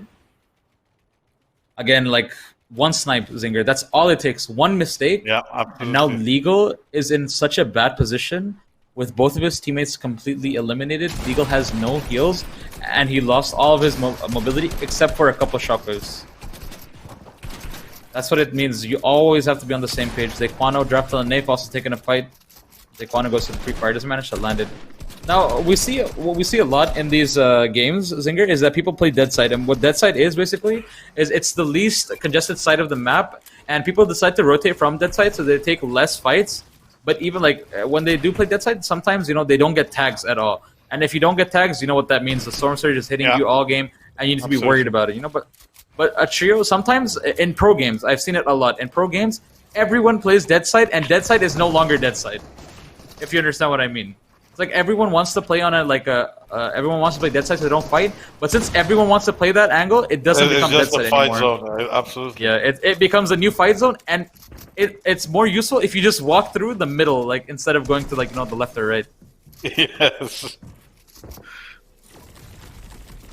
Here we go with that damn trick that I'm gonna try again. Alright, so this trio actually in front of them looks like they want to take a fight. They do be ramping up on them, but Draftel takes one shot only onto the other trio. Does land it. Zequano actually gets cracked right now in a really tough spot, because not only are they taking a fight against another trio, they're actually going to get held by all the other trios in front of them, because we see Stark's trio.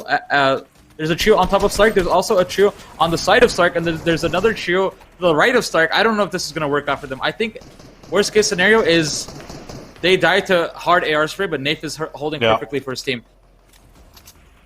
And the trio on top of Stark, I'm looking at them right now. Even though the zone doesn't go all the way up to Stark, and there is some, some spot, a spot underneath Stark for them to set up to. If zone does go up Stark, it's going to be a really tough rotate, and I'm pretty sure they're going to get held the whole game there. So you can see it's actually HCam, Mentro, and Avermid's trio that's holding from top. Let's see if they find this angle. Oh, Draftel goes on shots for a mass spec, but he doesn't know there's a trio above him that's going to tag him. No, he's not. Exactly, he's not well covered. Yeah, he was not aware. He was not aware. The sniper shot, if it was a sniper shot that hit him, it would have been over. Ah, Zinger. It pulls all the way up to Stark. Oh. Look who's sitting pretty on Stark. Look at it. Okay, so basically, Zinger, the dead side right now we see is all the way on the left. You see how that area is completely dead and no one is there. So the team, the pink team that we see, is gonna have an easy time rotating into zone. Not gonna get tagged at all. They're just gonna, they're gonna have their happy dandy time. They're in the chilling zone. Not get annoyed by anyone, and they're just gonna set up. And that's why some people, tend to play dead side. Is just to not get those encounters. Have a good time rotating, have a stress-free time rotating, so they can set up and play end game. Because a lot of these players don't want to fight mid game. Maybe it's their ping, or maybe it's just their inability to fight mid game. Because I know for myself, I'm not the best mid game fighter, but I do like to be in a position where I can play end game, which is where I really do, shine. And it's all about knowing what your how do you say? You know, what your ability is to perform in it. Yeah, what your strength is in a trio. So if you're an endgame player, yep, you need to play dead side. You need to avoid the trios that are trying to fight. And if you're a really good W key, you need to take the W key. So Aramid, Escanor, Aramid and Eska actually get taken out by HKM and Mentro, but they lose Mentro in the process. So HKM is down, and so is HKM is down, and Aramid is the only one alive, and Mentro is dead. Oh, Aramid spots the trio in front of him. I think that's Escanor's trio. Yep, again, the Silver Surfer just coming in super clutch for them to get out. Aramid's probably going to stick here to maybe try to get the res off the HKM, but again, not really the smartest decision to like push someone while the zone is about to rotate. And Surge just came up. So the thing with Surge is if your teammate dies that has like, you know, that you're playing with dies, and if they have Storm Surge tags, you're going to lose those tags. So all these tags that are being shown right now, yep, so you lose those tags.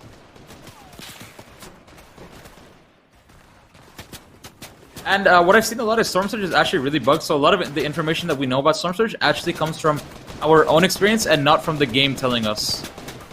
Okay, not from Epic at all. Yep. Again, when it comes to competitive, you know, sometimes we just gotta thank the people who let us know about Storm Surge. Again, shout out to Tony. He does all of this on his main channel as well. You can check him out, all his VOD reviews. He explains everything perfectly. So you can see Ethereum's trio, the winners of our first game. Sitting pretty... so those three fishes you see in his inventory, you might not have seen them before. Those are called shield fishes, and you can get them the same way you get floppers with the fishing rod. But what they do is they are basically 50 shield per pop. So unlike the surffish, which also gives you HP, this only gives you 50 shield. Now, you'd think, why would I have this over big shields? So first of all, you have to get fishing ponds to get this.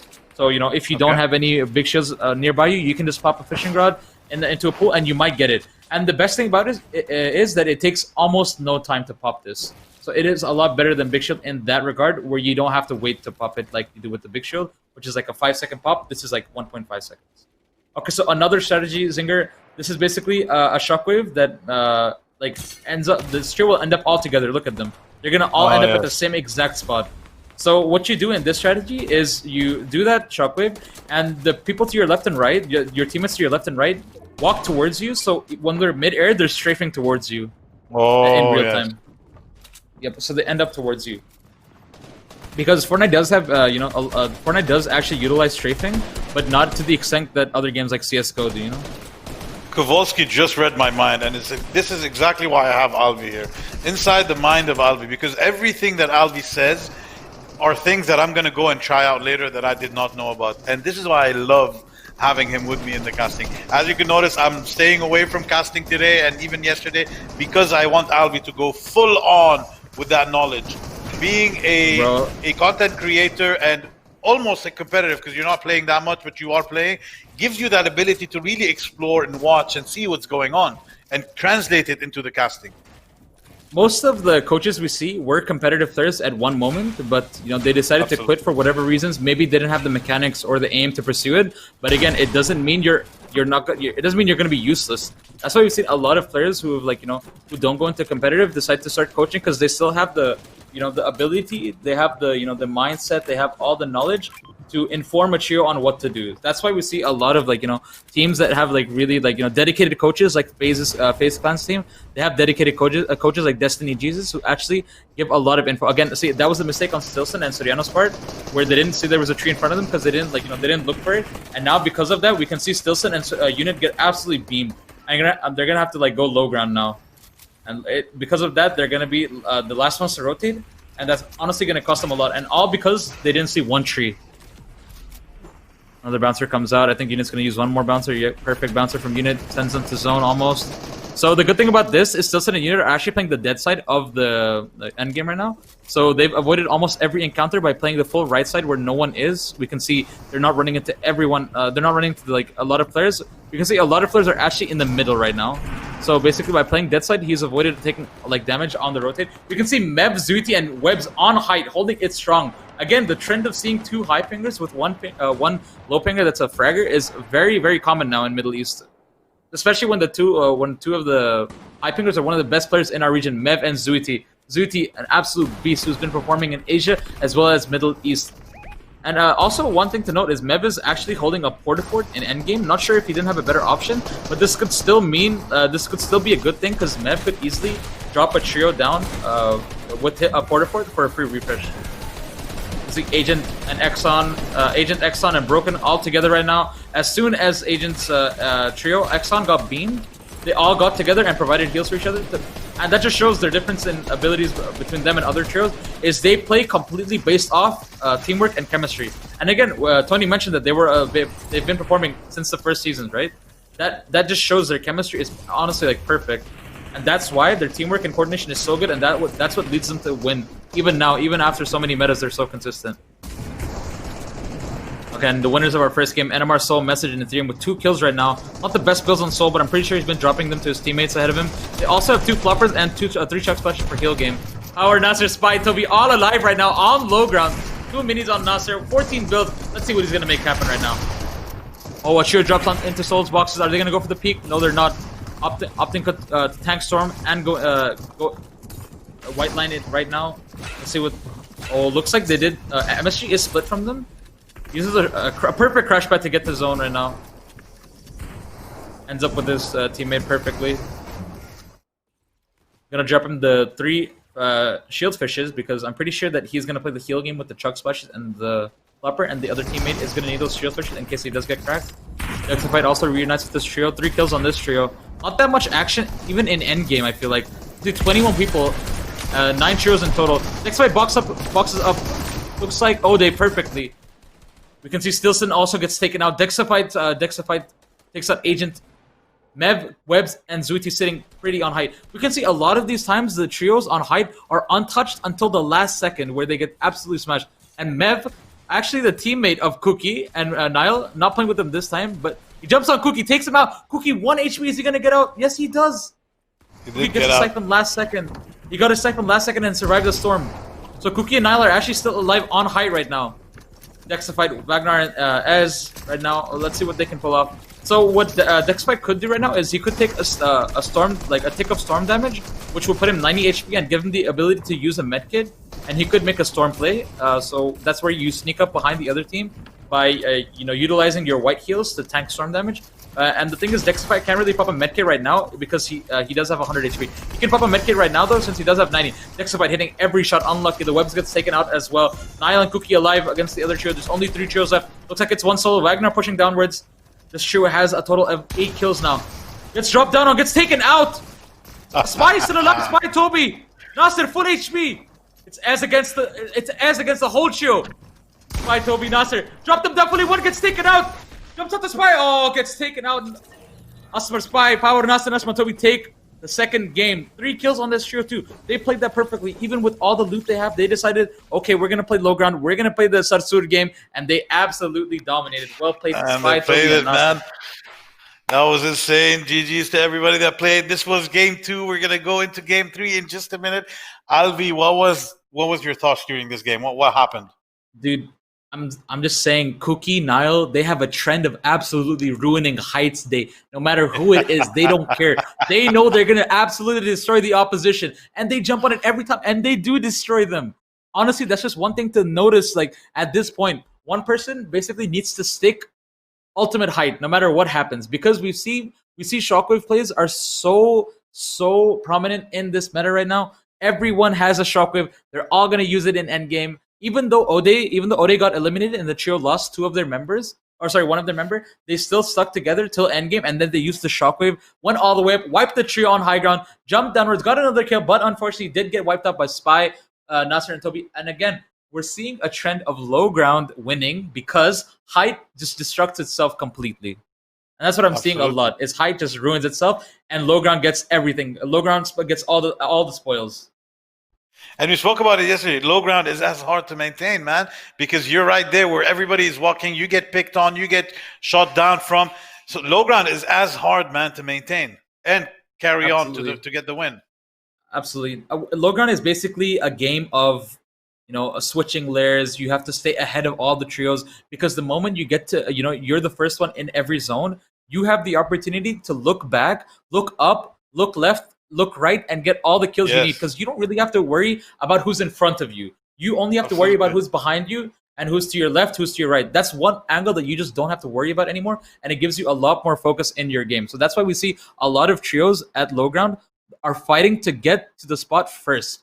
They often do that by triple spraying each other, or the IGL, the Tarper, cuts the other trio completely by building a stack of walls Yeah. in front of them to cut them out. Even though it doesn't like put them towards zone, that stack of walls, it still puts other trios in difficult positions where they have to switch their layers, and by switching their layers, lower ground is left completely free for the trio underneath, and they can just easily stack placement points. They can triple spray whoever they want. It's just their own layer. It's basically, think of it like high ground with just like, a more, I feel like it's definitely more rewarding in this meta because everyone's looking at high ground. No one's looking underneath them. No one's looking for Sarsur. And that's why we're going to have him on tomorrow to surprise you guys. Man, I am excited. It's not tomorrow. It's on the 21st of September on Monday. Guys, thank you so much for tuning in. Everybody in the chat, الجميع اللي معنا بالchat، إذا بدكم تربحوا $50 all you have to do تعملوا retweet للpin post على هيدا Twitter account. All you need to do, guys, is to retweet the pin post on this Twitter account, and you will enter the draw to win $1 or $2 $50 that you can spend on anything you want. Guys, this is the beginning of Galaxy Racer. Galaxy Racer is a new organization that started over 9 months ago. We came in strong. We came in from Dubai. We hosted some of the biggest events in the world. We have a huge roster in CSGO, League of Legends, PUBG Mobile, Call of Duty Mobile, and now we are coming into Fortnite. We're not coming into Fortnite in the Middle East in terms of a roster just yet. We will soon. However, we do have a massive Fortnite announcement with a player next week. I can't say which region. I can't say what's going to happen. You can't leak it. Oh, shut up. Oh, shut up. Alvi. So, guys, I'm very excited about what Galaxy Racer has in plans in terms of Fortnite. We are going to continue doing events. Our next event is going to be mental, Alvi. Alvi, I've discovered something in terms of hosting an event that nobody has, or maybe they have and they did not do it yet, but we're doing it for the first time outside of Epic Games. God. We're hosting something that is insane, Alvi, and I cannot wait to share it with everybody. It's the Zinger Fashion Show. It's the Zinger Fashion Show. I'll leak it right now. It's the Zinger Fashion Show. I wish, man. I can't even wear a T-shirt. This is not a T-shirt. This is my curtains. I have to go to a curtain shop to shop, bro. I don't even get to get some normal clothes. That just means you need VIP treatment. You deserve the best. And I mean, curtain shops do have really good quality shirts for the big Zinger. I'm telling you, man. I need to reevaluate my fashion statements. Yeah. Again, a huge shout out to our production team at War Legends and organizing partner Sucker. And without Galaxy Racer, this wouldn't have been possible. So thank you so much. And again, you can check out FortniteMiddleEast.com for the best interviews with the hottest players in the region. I don't mean it like that, I mean it like, trending players in the region. Also some really hey, Alvi, your choices, bro. We don't judge. Some really good informative, articles there as well with teams like Sucker and content creators. So you guys should go check it out. Man, so, absolutely. Does the giveaway happen at the end or right now? So right now it's an ongoing giveaway to retweet this video that we have posted on Galaxy Racer. If you retweet it, you get entered into the draw, but you never know, Alvi, I might want to give more battle passes. So we gave away 3 battle passes yesterday. We want to give away 3 battle passes today. Everybody who won yesterday the battle passes, you are going to get your battle pass this weekend. If we do not reply, we will be sending you an email. We are just preparing the list of all the winners so we can send them all at once. So if yesterday you were you won with us, you are going to get your gift within the next 2 to 3 days. Don't worry, be happy. In the meantime, Alvi, are you ready for the bus? Last game, boys. Let's see it. I want to see Stark. I want to see Doom get contested. And it sucks to see Soriano. It's by not fighting each other. But it's even better to see them win. It's always a nice time. And here we go. The bus goes from retail all the way to weeping. Okay, so we see that, the north side of the map seems like a lot more contested than the, east and south and west side.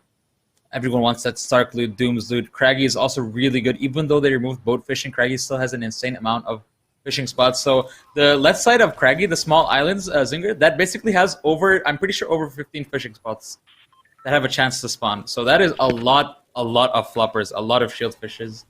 Again, we see the free Dirty Docks. Dirty Docks is actually a really underrated spot, I feel like, that not a lot of people talk about. But once you get it free, you get almost everything you need from it, metal, brick, and wood. You can see UTG Glass and KT landing retail. They're actually contested too. So we can see Wagnar's trio. There's a llama right on top of the restaurant. Do they spot it? Yes, he sees it.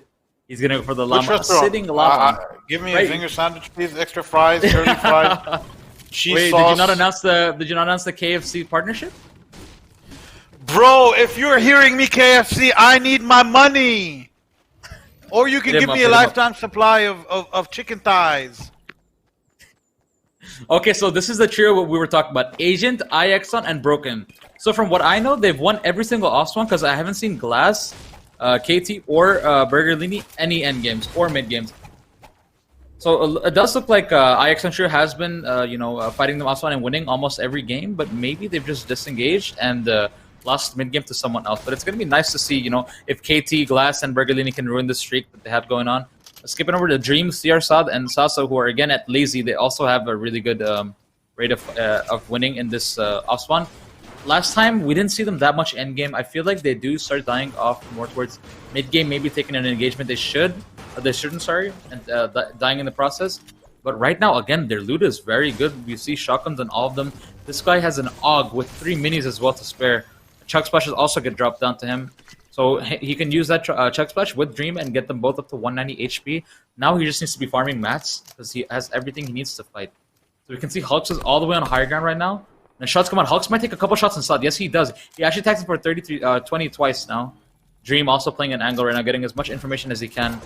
Dream pops the umbrella above him. Actually, that umbrella does make a lot of sound, so Hope might be aware now where Dream is, but Dream gets a free big pot from it, so it could be worth it. Hulks doesn't actually have the best loot, but being in a position like Hyde, regardless of his loot, does put pressure on the other trio, and it does slow down their attempts to win a fight. I don't know if Hulk is comfortable with the loot that he has, so they might disengage this fight because the Phoenix trio not only has control of the best. I'm pretty sure these are the best buildings in this spot, but they also have better loot than Hulk's trio from what I've seen. And Hulks only has 12 builds with not that many shields on him, and not that many shields on DRB Growl as well, because he's sitting on 130 shields, it looks like to me. Here comes a Chug Splash from them, getting them all up to at least 160 HP. I think Sasso might have calmed that out. He might have seen the Chug Splash pop through, and we can see another trio actually fighting towards the right side of Lazy. Can we skip to that trio? Either looks like they're fighting or they're looting up. I do see another trio. Okay, so Agent, Broken, and Exxon have disengaged from retail, or the other team is disengaged, and now Agent and his trio are looking for them. They can't just let them go. Oh, there you go. He gets taken out. The shakedown come through. Yes, it does, but the other trio is already disengaged completely from the fight, going on the outskirts of Lazy. So again, this is what it means to control your spot. Even though the other trio wanted to disengage, Exxon, Broken, and Agent are gonna chase them because they want to let them know, this is my spot. You're not landing here next game because I don't want to waste my time fighting you when I could be looting up and making it to endgame and slaying. Because that's what I've seen Agent, Exxon style to be, is they're really good endgame players. Oh, we can see Coke gets taken out instantly. DRB Girl as well. It's a 1v3 for Hulks. Oh, he gets shredded. Oh, and gets taken out. He did have an epic charge, so that's going to be really good. CR Side is probably going to side grade that. He gets 2 of the 3 players. And Sasso, really low HP. Let's see if he can get a medkit and minis and get back up to 150 like his teammates. Can we go over to Soriano? I want to see if they got contested this game. I don't think they did, but I'm curious to see what their loot is like. I mean, I'm not curious. It's probably the best. Yep, it's really good loot. So the Vault loot has blessed them with a Golden Sniper, Epic Pump, a Golden Scar on unit with a Blue Pump, which is easily going to be able to upgrade into Epic Pump if he needs to. I think that might be the case now. Stilson just popping the big, and he's going to pick up the Crash Pads, it seems like. Yes, he is. Yeah, he's going to stick with the Gauntlet. Let's see which one he's... Oh, Tom gets headshot sniped by Nachiri. What a shot. Another 104 comes off from the big Escanor. Oh, he gets popped though from the back. In a really tough spot. He's going to be able to disengage. 24 white on the player in front of him. It is a 2v1 situation right now for Aspect. The Boogie Bomb comes out. Does it manage to land? No, it doesn't. The other player in front of him is really low. Aspect gets stacked from behind. Unfortunate. Really low HP. Going to jump on the player in front of him. Takes him out. Clutches up for Escanor and Sam. Oh my goodness. He clutched up insane for his trio. But the thing is, he did get tagged from behind, so he could be getting pushed as well. Oh, we can see Teddy actually did take out Tam and Escanor. They didn't take them out specifically. They got finishes from the other trio. So it looks like they're going to be able to, siphon off that Storm Surge damage from them as well. So again, Zinger, like I mentioned, a lot of these trios forget that they have a knock player in front of them, and they basically forget to max damage them. So in a case where you have an AR and you have a shotgun, I understand you needing to get your thirst quick. Oh my god, wait, hold on. Zodiac coming out of the... Oh, gets boxed, gets taken out by Kakarot, cleaning up the trio of Zodiac, Addy, and Killer Boy. Adwani is also a really good player that I've been keeping my eye on. Really, really consistent. Also, you know, I feel like he's one of the more nicer, you know, less toxic pros who doesn't really dance on people. He just plays his own game. Actually gets one pump by Control. I didn't really expect this Sheer to die like this. Wagner as and Dexified, you know, not with their normal trio of I4X, Wagner, and Dexified, but also as filling doesn't mean it's anything worse than, you know, Ez is one of the best players I've seen as well. Just see how differently Wagner plays this because he doesn't have any shields or mats. He does have a sniper that he could clutch up this fight if he needs to. But he is all the way on the edge of the map. I'm pretty sure they landed Caddy corner, and they've been pushed to this position. Oh, he sees Control. Again, Control's 100 HP. Perfect amount of HP to get sniped on the body and die, leaving it into a 1v1 situation. But Wagner just doesn't have the materials to take that fight. If he goes for it, he's going to get sprayed by the other player. He picks up the 2 cards instead, though. I'm curious to see where he's going to get their boot off. And Mev also holding someone in Storm. I feel like Mev is really comfortable holding people in this position because Mev actually has a rift right next to him, I'm pretty sure. Because this spot gives you a rift, so this is basically called Nudgeby Houses. So the reason it's called that is because, you know, Nudgeby is infamous for landing here in all solo events. And what it does is it's basically just 4 houses, and they spawn with a rift right next to them. So we can see that Mev, Zuti, and Webs are going to capitalize off that. And they're going to use those rifts, and they're going to take a fight in Storm. And even though you think, okay, they're in Storm, why would they be taking this fight? It's because they can clean up and they can get out instantly. And we see this from a lot from Smart Trio. So what Zuidi just did, instead of full killing him with a shotgun, Zuidi killed him with a sniper rifle. So that means that Zuidi did 300 damage with a headshot. And basically what that does is that's a lot more damage than finishing someone with a shotgun. And that gives him 300 damage going into Storm Surge. Yes, that was smart. So that's a really smart play on this end, and it needs to be incorporated by a lot of trios because I've seen a lot of trios finish with a shotgun or AR. You need to start finishing players with a sniper rifle because if you finish them with a sniper rifle, you get 300 plus damage on the player, and it gives you a lot more Storm Surge damage than finishing just with the shotgun. So what's ideal is basically pickaxing someone, 4 times. 3 times, and then headshot sniping them. So that's like a total of 480, 450 damage Storm Surge just from one finish. So technically, if you get 2 knocks, you could basically get 1,000 Storm Surge damage, which basically means you don't have to worry about Storm Surge for the whole game, and you can just do your normal rotation.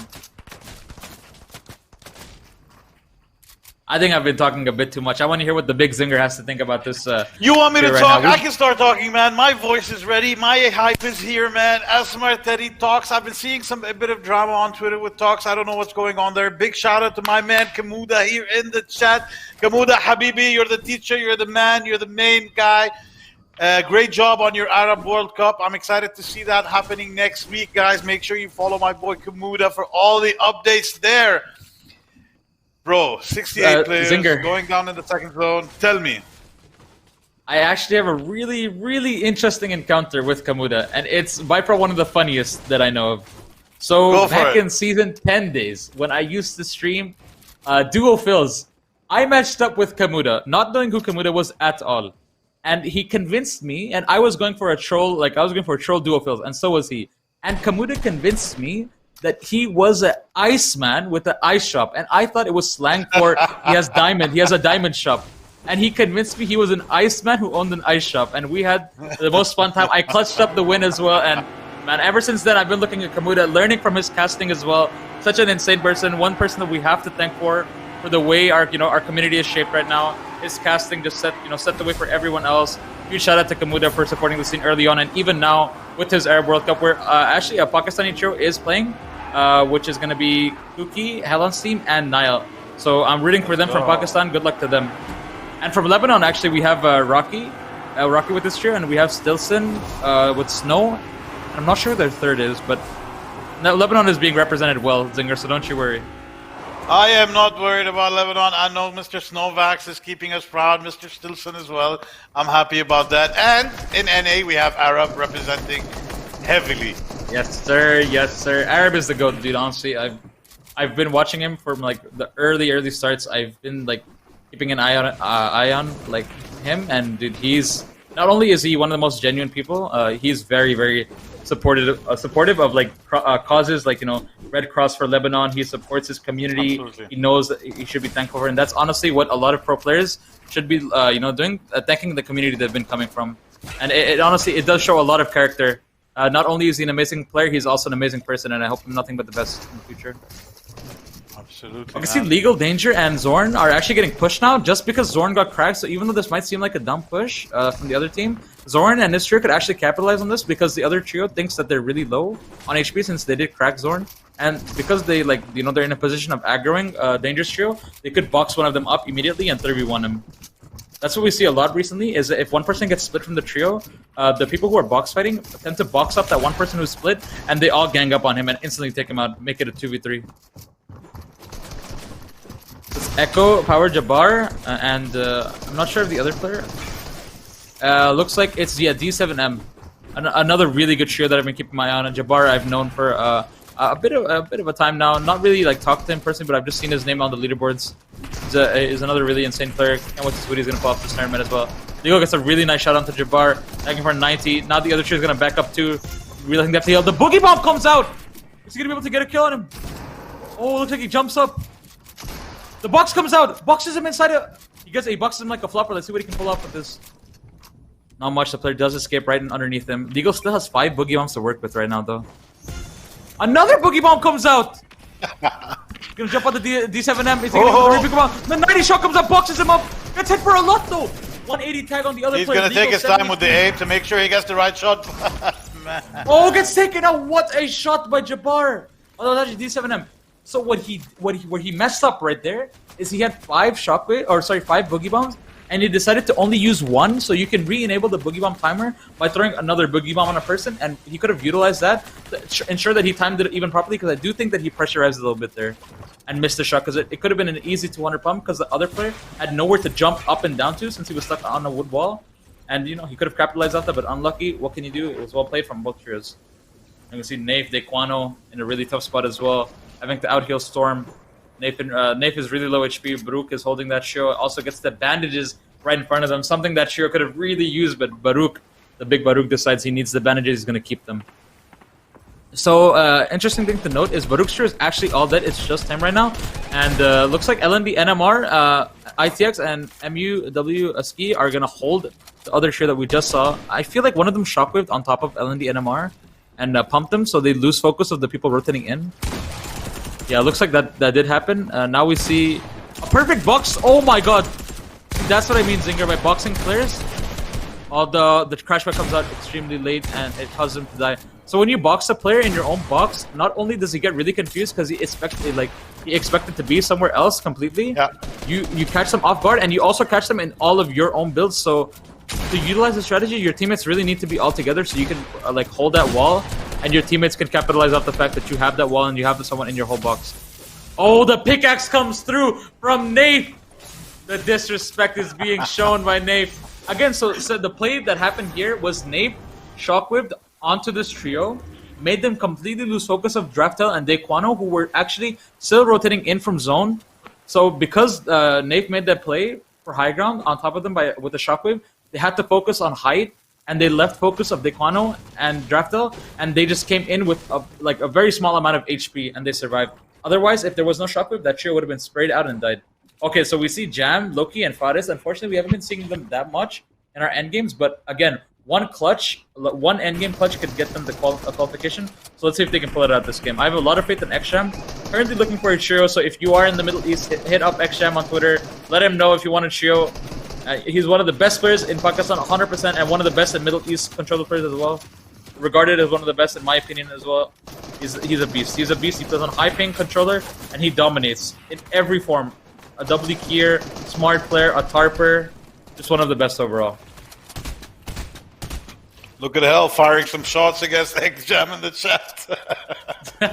Yeah, so Hell is basically XJam's duo and his old Shiro member. Hellon is also, Hellon is fine. Not as good as the Big Jam though. The Big Jam is the best. Hey, shots fired again. Number one is the Big Zinger. Number 2 is the Big Jam. Then it's the small Hellon's team. But Helon's the go-to. Helon is also someone You who know it. came out of Helon, X-Jam, Soriano, 1v1 with Zinger. I got it. Even if they 3v1, they wouldn't win against you. So okay, so we see Spy, Toby, and Nasser in a really good spot as well. Again, that loot they have I don't know what to say, dude. It's just too good. So even though H-Man has, it's just every time they have epic pumps, dude, like golden Stark rifles. You see, Broken, Agent, Exxon taking up right now. Agent is actually knocked. The tree in front of them has very low HP. A charge shotgun comes out, doesn't manage to hit it though. I'm actually surprised because Broken decided to play with a charge shotgun. I'm not sure why he didn't go for the pump side gig, because he did have a lot of free POIs to upgrade at, because I did see the rotation. Maybe he prefers the charge shotgun, I'm not too sure.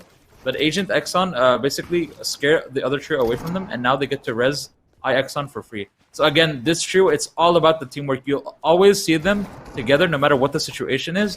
Even if it's one they're losing, they're always going to stick together, just to ensure that they can make some sort of play to survive. So basically, a playstyle like this will basically mean, even if you're in the worst position possible, you still have a chance of winning it, as long as they play together.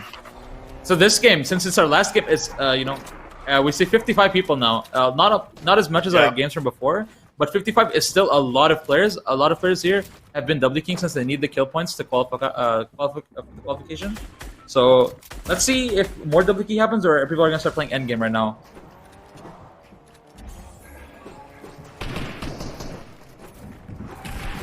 See Baruch's trio. Baruch gets jumped on, instantly wiped by X-Jam. Oh my goodness.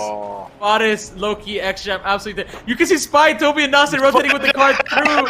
Oh my god. With that bridge. Wow. I mean, who can blame them? What a clean rotation on their end.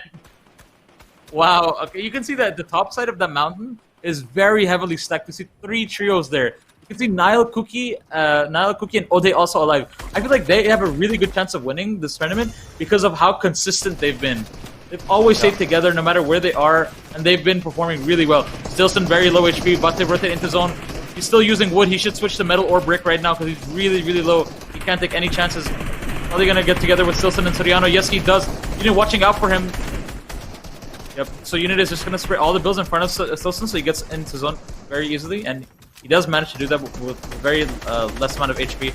The double spray comes up from Unit and Soriano. What do you expect? With chemistry like there's the FNCS duo winners, they're always thinking of the same thing. That's the best thing about this trio, is that because of Unit and Soriano's knowledge and how they know each other play, they just play off each other so well. And then the solo fragger, the guy who just completely demonstrates the lobby, Stilson just goes for all the kills.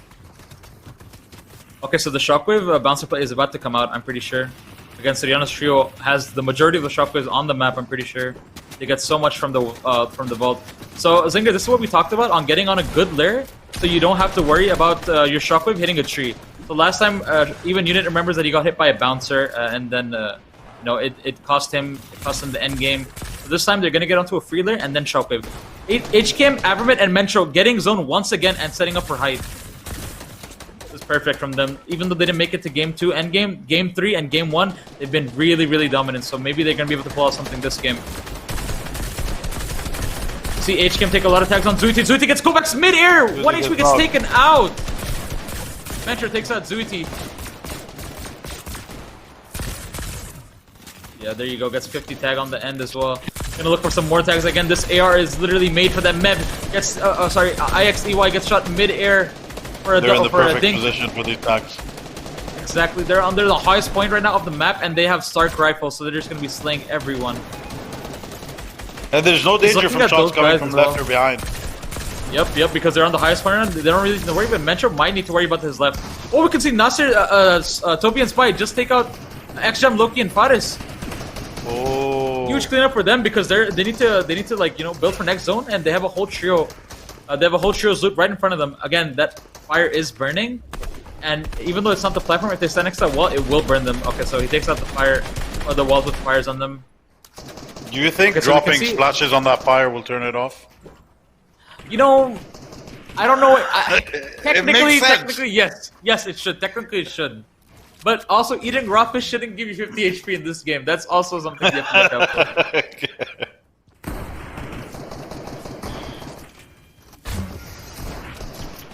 Yeah, no, Metro, HCam, and Avermid are on a really, really good position. Like, they're at a really good position right now. They just need to make sure they can hold it. I actually don't know where Metro is. Okay, Metro is coming back up. I'm pretty sure he was gone to get some loot from the players underneath him by popping a hop flopper, because he is jumping pretty high right now. Yep, even with the crash pad, he's jumping really high. So, Asmar Teddy is going to get stuff and talks in with his tarps. Again, this is what it means to be an IGL tarper. Is leading your trio, to victory.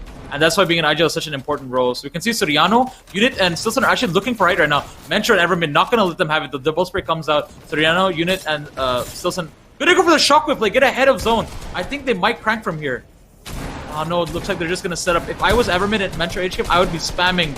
I'd be spamming Unit's trio right now with triple spraying them, get them off the lair, because this is the scariest trio to face while you're on high ground. They will take it from you, and they won't hesitate. But what Mentor, Evermid, and HCam have done, if they've stacked height completely, and it's going to be really hard for someone to take it from them unless they make a mistake. Evermid, unfortunately, does get taken out outside of zone by his own crash pad. He might die to zone, leaving Mentor and HCam alone. And Unit Soriano actually above in damage by 311, not needing to worry about Storm Surge. Evermid also goes down in the kill feed by Soriano. Shockwave comes out again for a clean rotation, perfect layering. Soriano going to set up, falls down accidentally, though, going to lose his high ground. Is he going to build up? Yeah, he's going to build up perfectly to Unit. Mev, the only one alive on his trio right now. Hopefully he's going to be able to clutch some placement points. 3 kills on him, too. 5 kills in total for the trio. 21 builds, that's enough to get him into the next zone, but is it going to be enough to last in the whole game? Looking for a boogie bomb opportunity. Is he going to be able to find it? Doesn't look like he is. He might play the right side because the right side looks really dead compared to all the other sides. Unfortunately, the boogie does not hit. Okay, he's gonna opt for the left side instead. Oh, it looks like Toby is on height right now. It's Toby, Spy, and Nasser on height. HKM got taken out. HKM and Metro got taken out. D7M takes out Metro, and HKM is taken out Spy. So the trio looks like they did split up because Evermid did get crash fed into zone, and after that, it's just been in shambles now. Zinger, what do you think? Spy on height. This is what we wanted to see. We knew it was going to happen. This is exactly what I wanted to see. I do think they're going to maintain that height, but I think that Soriano and Unit are still alive. So yes, Soriano and Unit are the only ones alive.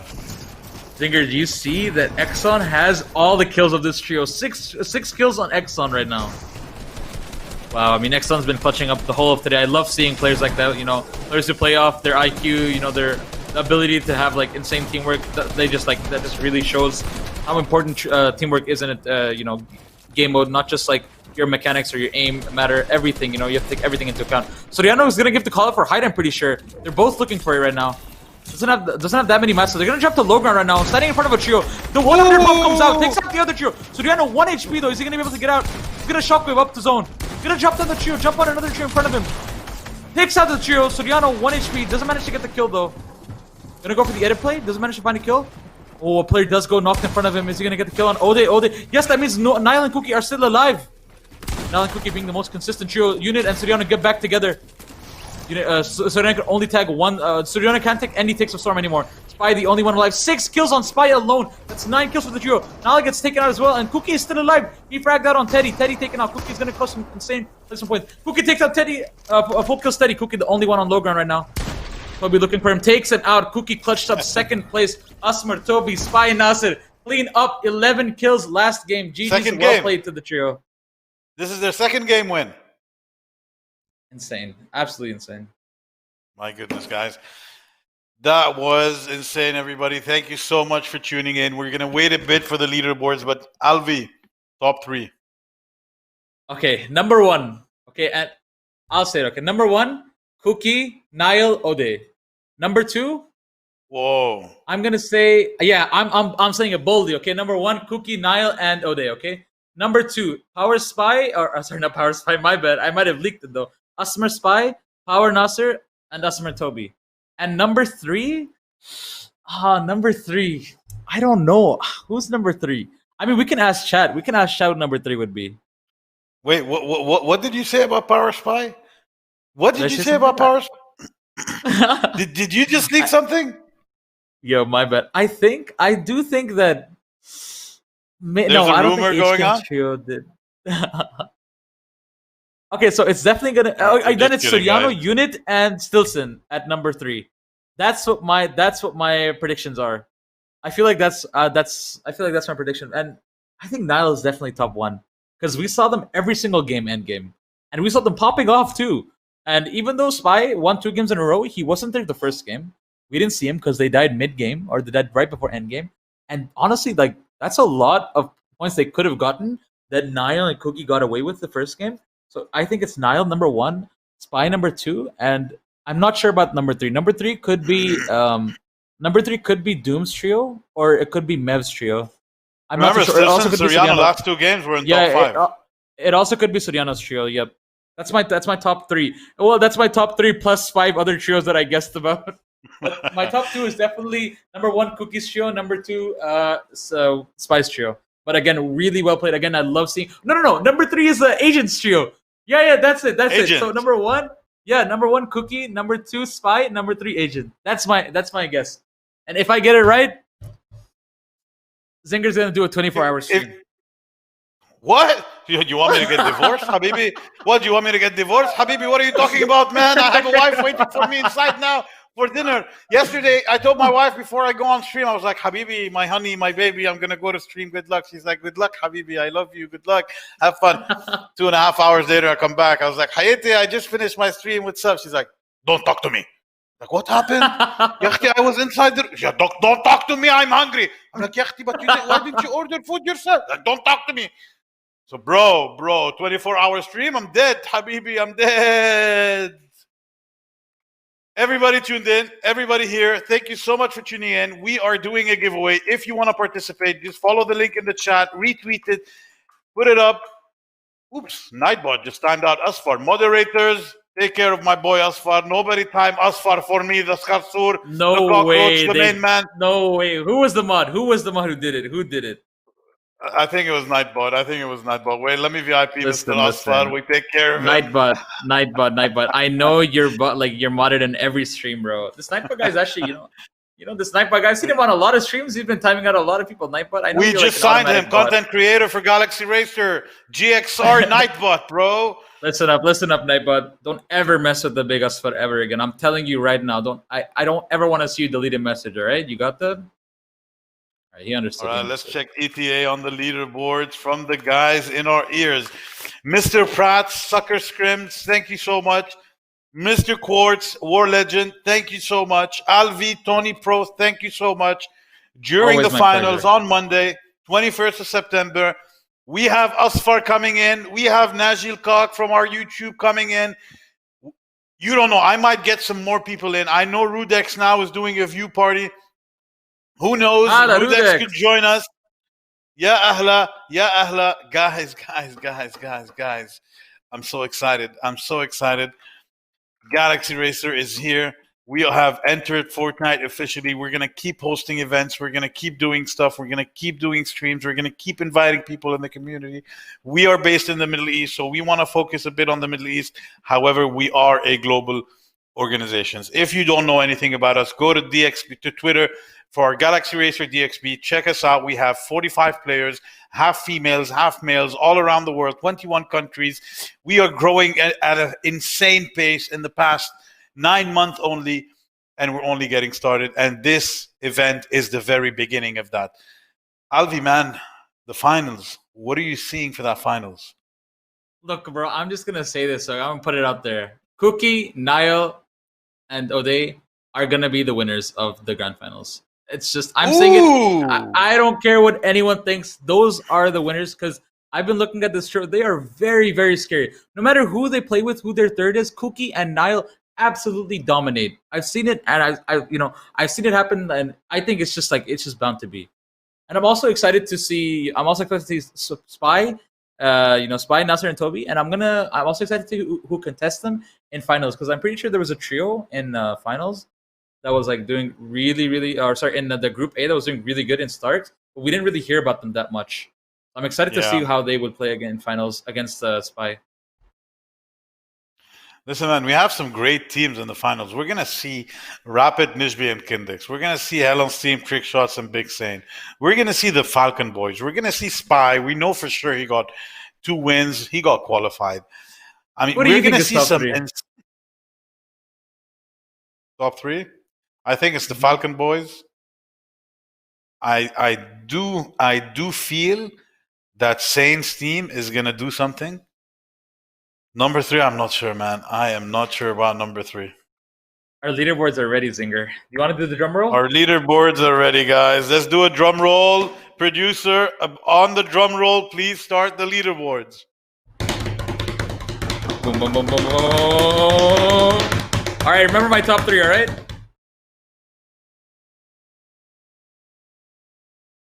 Oh, I got it right! I told you, bro, they're too good. You Wiz mofo. Nile, Ode, Cookie, number 1. Spy, Toby, 21 Nasser, number kills. 2. Ethereum, and Marcel, and MSG, number 3. The winners of our first game, who we completely forgot about. And I was also going to call that Dooms Trio, was doing really good. I also saw them. At number 4, Stilson, Soriano, Unit sitting pretty at top 5. As Wegnot and Dexafite sitting at number 6. Naif, Draftel, Dequano at number 7. GG's, well played. To the top 7, top 16 qualify, right? Yes, top 16 qualify, not top 32 like yesterday. that was unfortunate. But Soriano did get redemption. Number 5 for Soriano, and he's going to be contesting Doom in the finals against FHD, Yonks, and Kirito. So it's going to be another off-spawn battle for us to see. And who knows, with the big Stilson, it could go very differently this time. All right, HKM is in the final. Haman is in the final. Jabir, Jafar, DNA, Scorpion, Canas Control, and Darks. The last team to qualify for the GXR final. Guys, that was good. We also that see was good. The big Ziam, the big Steady, the big Hawk qualifying for finals as well. Really excited to see Speedy's trio in finals. Because again, Speedy is like an insane player, and that trio with him, H-Man and Hive are also insane. They're very, very, I think they're all flat 0 ping Bahrain. And it's just really nice to see them absolutely take everyone's walls and destroy them. All right, everybody. This was your leaderboard. We're going to be posting it again on our Twitter. I will also spam the link in a bit here in the chat. I don't know if you can spam the link in the chat. Producer, could you give us that link, please? In the meantime, everybody, thank you so much for tuning in. I'm going to do it one more time. The competition is still running. You can still win some money. You can still win some $50 or $100 if you go and retweet that video link I posted in the chat. So go right ahead. Follow Galaxy Racer, guys. If you are into Fortnite, we're going to have insane news coming up. We're going to announce one of the biggest players in the world, and we are going to announce one of the biggest tournaments that anybody independent has ever worked on. In the meantime, thank you all so much. Go ahead, Alvi. I'm pretty sure they're announcing you as the competitive player, if I'm wrong. If I'm wrong, correct me. Because you're definitely the biggest pro in the region. Too OP, man. Too OP, bro. I cannot do this to Soriano. I cannot do this to Soriano and to Spy. I love these guys. If I go in the game, yachi, no trio, it's uno only. It's over. Me, Prats, and Zinger are gonna queue up. We're both just gonna fall, go in the ocean and just die to storm, and Zinger clutches. Thank you, everybody, for tuning in. Thank you so much, Galaxy Racer, for hosting this tournament. For the time being, see you on Monday, 21st of September, 8 p.m. with Alvi, Asfar, Naji, and maybe some surprise guests. In the meantime, have a very good night, and see you again next week. Bye-bye. Take care, boys.